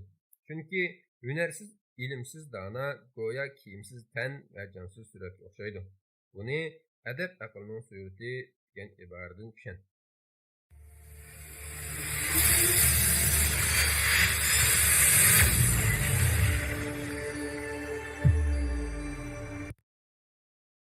Ey hayotning guli bo'lgan ayol, shuni bilginki, balalar ilhomlantirish ichida turmush kechirsa, o'ziga ishonishni, maqtash ichida turmush kechirsa, takabburlikni, muvaffaq taqdirlash ichida turmush kechirsa, o'zining izzat-hurmatini saqlashni, iza ahonat ichida turmush kechirsa, o'zini tuvan ko'rishni, barobarlik ichida turmush kechirsa, odillikni, sabr toqat ichida turmush kechirsa, sabrchanlik va qanoatchanlikni, urush jidal ichida turmush kechirsa, kazzoblikni, bek amroqlik ichida turmush kechirsa, hasadxo'rlikni, toptani ichida turmush kechirsa, boshqalarni ayblashni, mehr shafqat, kamchil muhit ichida turmush kechirsa, boshqalarga sovuq muomala qilishni o'rganib qoladi.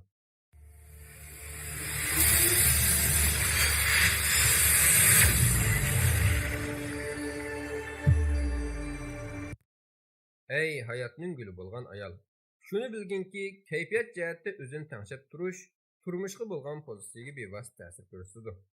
Hamisha o'zidan ilhomlanib, kayfiyatni obdan tutish kishini umidvor, olg'a intilishchan, sog'lom bo'lishga muvaffaq qiladi. Kayfiyati yaxshi bo'lmaganda tushkun, passiv, irodasiz, hech nima berilmaydigan bo'lib qoladi-da, natijada kishida org'inlik ruhiy holatini keltirib chiqaradi. Hatto kasal paydo qiladi. O'zingizni o'zingizdan iborat kichikgina makonga qamab olib, boshqalarning nazaridan o'zingizni g'alati qilib, boshqalarning gap so'zidan andish qilib yurmang. Kechinib, o'zingizga o'zingiz xafa bo'lib ketmang. O'z foydasiningizning g'amida bo'lib qolmang.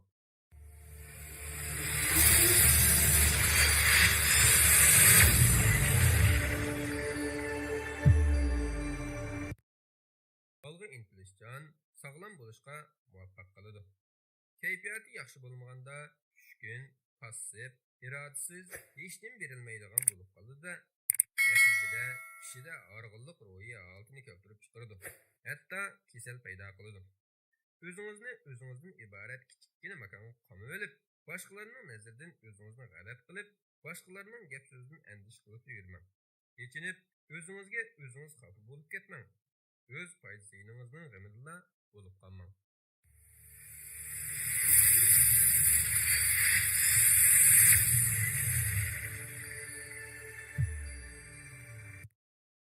Olg'a intilishchan, sog'lom bo'lishga muvaffaq qiladi.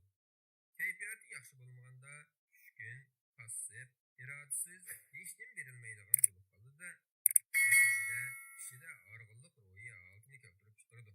Hatto kasal paydo qiladi. O'zingizni o'zingizdan iborat kichikgina makonga qamab olib, boshqalarning nazaridan o'zingizni g'alati qilib, boshqalarning gap so'zidan andish qilib yurmang. Kechinib, o'zingizga o'zingiz xafa bo'lib ketmang. O'z foydasiningizning g'amida bo'lib qolmang.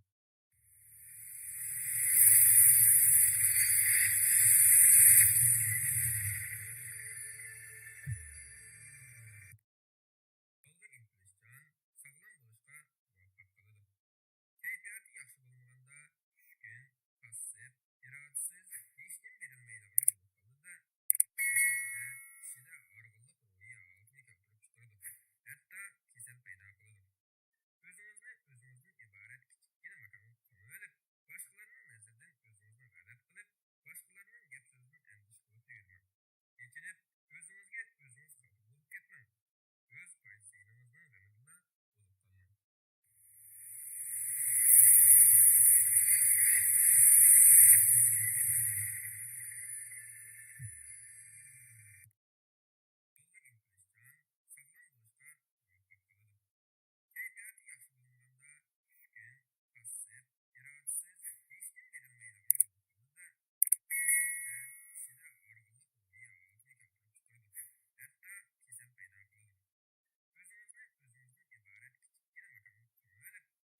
Ey hayatning guli bo'lgan ayol.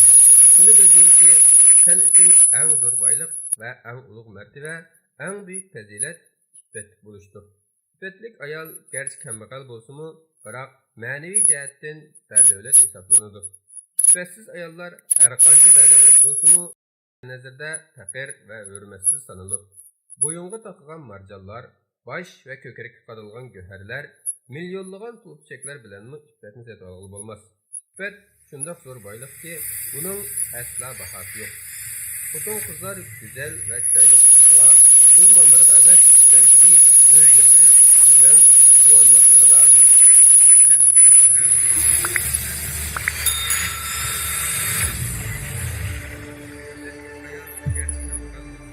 Biroq ma'naviy jihatdan badavlat hisoblanadi.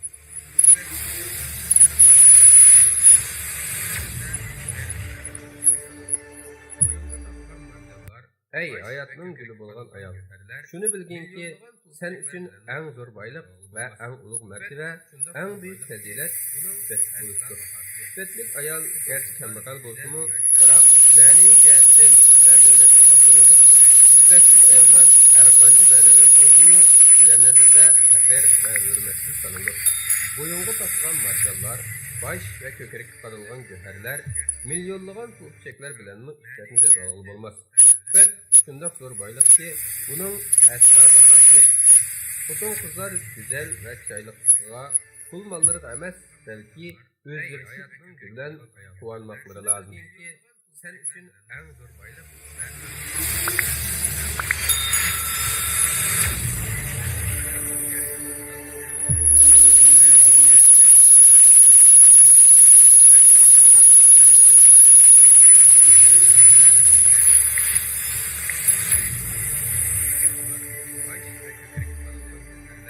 Ey hayatning guli bo'lgan ayol. Shuni bilginki, yaxshi tahsil ko'rgan va ilm nuri bilan xulqini yaxshilagan ayol har yerda izzat topadi. Ilm ayol uchun zinnat. Aqlni nadonlikdan qutuldirgan har bir ayol numus, izzat, ayollik qadrini tushunib ketgan. Bundaq ayol hech bir ishda adashmaydi. Ilmsiz ayol bo'lsa, bola tarbiyasida turli kamchiliklarga yo'l qo'yadi. Odam uchun eng zo'r narsalar numus, izzat, haya qatorliq fazilatlar ilm ma'rifat orqali kasb qilinur. Badxuluq va tetiksiz erga uchragan ayol bor kuchini ishga solib, yeriga uning noto'g'ri yo'lda ketayotganligini tushuntirishi, uningga vaziyat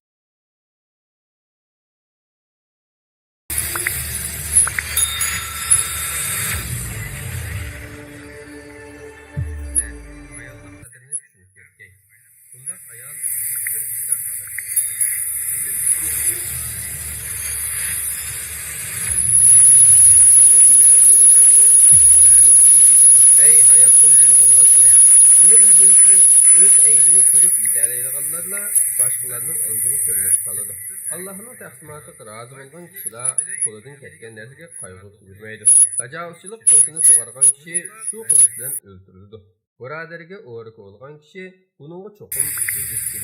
Chunki birodarining hurmat sharafini yo'qsa, o'z avlodlarining aybini ochgan bo'ladi. Ko'p so'zlagan kishining xatoligi ko'p bo'ladi. Xatoligi ko'p kishining hayosi oz bo'ladi. Hayosi oz kishining taqvoligi oz bo'ladi. Taqvoligi oz kishining qalbi o'lgan. Qalbi o'lgan kishi qo'lga kiradi. Sizlarning aybini ko'rib, o'zining ustiga aybiga rozi bo'lgan kishi axloqning dal o'zidir.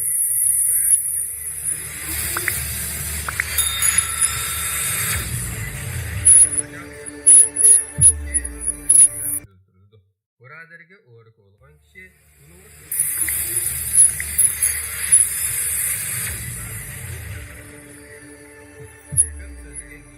Ey hayatning guli bo'lgan ayol. Shuni bilginki, kimki tafakkur qiladigan ibrat oladi. Ibrat olgan kishi nachar harakatlarga yiroq bo'ladi. Nachar harakatlarga yiroq bo'lgan kishi kayfiyatlarga salomat qoladi. Odamning harakati boshqalarning hojati bilandir. Ko'ngil kang bo'lish mas boylikdir. Qanoatchan bo'l, qana qilma, tirishchan bo'l, bilinma. Esin tutqinki, tövəndiki qo'ldan ustun qo'l yaxshidir. Boylikning eng olisi aqldir. Yo'qsullikning eng tövəni nadonlik, ahmoqlikdir. Ahmoqlar bilan do'stlashishdan saqlan. u sana fayda yetkizmen deb yon soladi. Yolg'onchilar bilan do'stlikdan ham saqlan.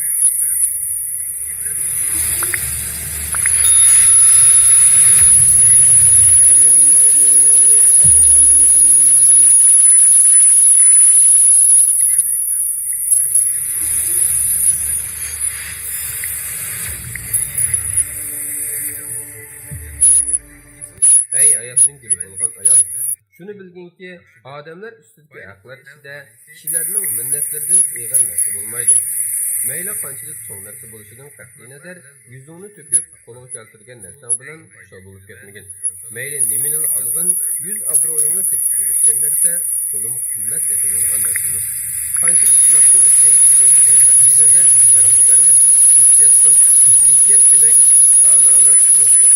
Senin sırrın navada, sen onu kim saklayalısın, bu senin eserin buludur. Eğer saklayalmasan, sen onun eseri bulursun. Akılının hava yevisi tefekkürünün arkasıda. Ahmakның tefekkürü olsa, hava yevisinin arkasıdır.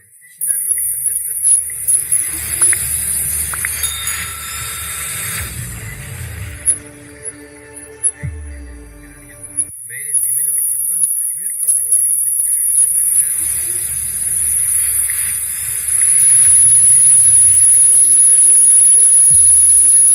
Ey ayaklı gibi bulgan ayak. Şunu bilgin ki vafadarlık dostluğu muhtemleydi. Sen dünyada erişken en usul nerse gençlik dostluğu. Özünden yukarıdakilerini izle. Talibı kılıçıp gözün yetmeyen işqa aldırıp özünü urma. Eybini görüşüp durulgan kişi bilen köpürek sırdaştın. Yalgan maktaş, saklı iyisi işlerine işlenme. Yine hayallarının dostluğu bilen kıstasının köpüklüğümü işmek etme. Senin başkalarına kılgan yaxşılıktan her qancha ko'p bo'lgan taqdirdimi uni e'tiborga olma. Kishilarning sana qilgan yaxshiligi her qancha oddiy bo'lgan taqdirdimi sen uni nazaringga taqdirma. Muhim ishlarga achchiqlanma.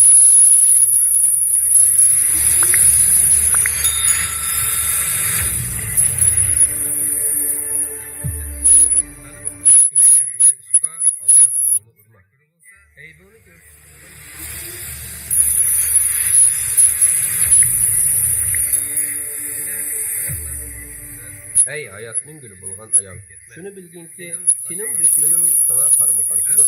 Qarama-qarshi odamlar bir-biridan yiroq turishi va bir-biri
bo'lg'ul bo'lmaydi.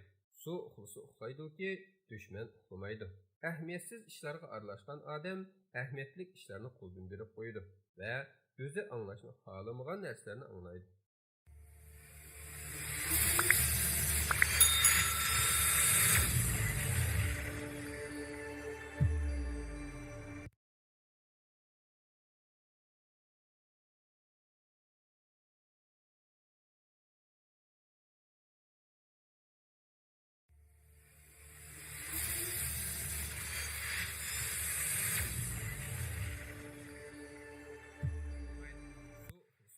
Ey hayotning guli bo'lgan ayol. Shuni bilginki, agar sening suhbatlashingning sen yoqtirmaydigan biror ishini bayqasang yoki uningdan biror nashoyon so'z chiqib ketgan bo'lsa, uning bilan munosabatni uzib, do'stlikni buzib uning xato ketgan so'zini tuzatgin. Nashoyon ishlarini yap, do'stlikni saqlab qol. Uning qilgan ishlarini qilma. Ta'sirga uchirg'ichi emas, ta'sirga uchratqichi bo'l. Ko'p uxlagan odam umriga barakat topolmaydi. Ko'p yegan odam ibodatning lazzatini topolmaydi. Qo'g'ilganlarning hammasi ko'ravermaydi. Qochqanlarning hammasi qutulib qilavermaydi. Do'st saqlash, pul saqlashda yaxshidir. Pulning birini birining o'rniga ishlatgili bo'ladi. Do'stning birini ayollarga 100 nasihat, 51 nasihat. Ey hayotning guli bo'lgan ayol. Shuni bilginki, eng yaqinliq va zarur bo'lgan muhabbat er bilan ayol orasida bo'lgan muhabbatdir. Chunki bir-birlariga muhabbatlari bo'lgan er bilan ayol dunyoning rohatlarida emas, hatto mehnatlaridami umrlarining saodatlarini o'tkazadi. Muhabbat pok va saf bo'lish sharti bilan er ayolni bir-biriga yaqinlashtiradi. Ularning xulqini go'zallashtirib, aqllarini tarbiyalaydi. Bir-biriga muhabbat bo'lgan er bilan ayol oilasini, hatto qo'shnilarini norozi qilmaydi. Lekin muhabbat hosil qilish uchun er bilan ayolning shaxsan bir muncha ulushlari bo'lishi kerak. Agar bu ikki yurak bir-biriga intiladigan bo'lsa, yo'q muhabbatni vujudga keltirgil bo'ladi. Aslidan bar bo'lgan mustahkamlanadi. 52-ci nasihat. Ey hayotning guli bo'lgan ayol. Shuni bilginki, insoniy dunyoda ko'ngildagidek muhabbatning saqlanishi, bizning insoniy muhabbatimizni to'liqlash va uni yaxshilik tarafga yetaklash, turmushdan zerikish yoki nafratlanish emas, uni texmi go'zallashtirishga foydali albatta. Agar ko'ngildagidek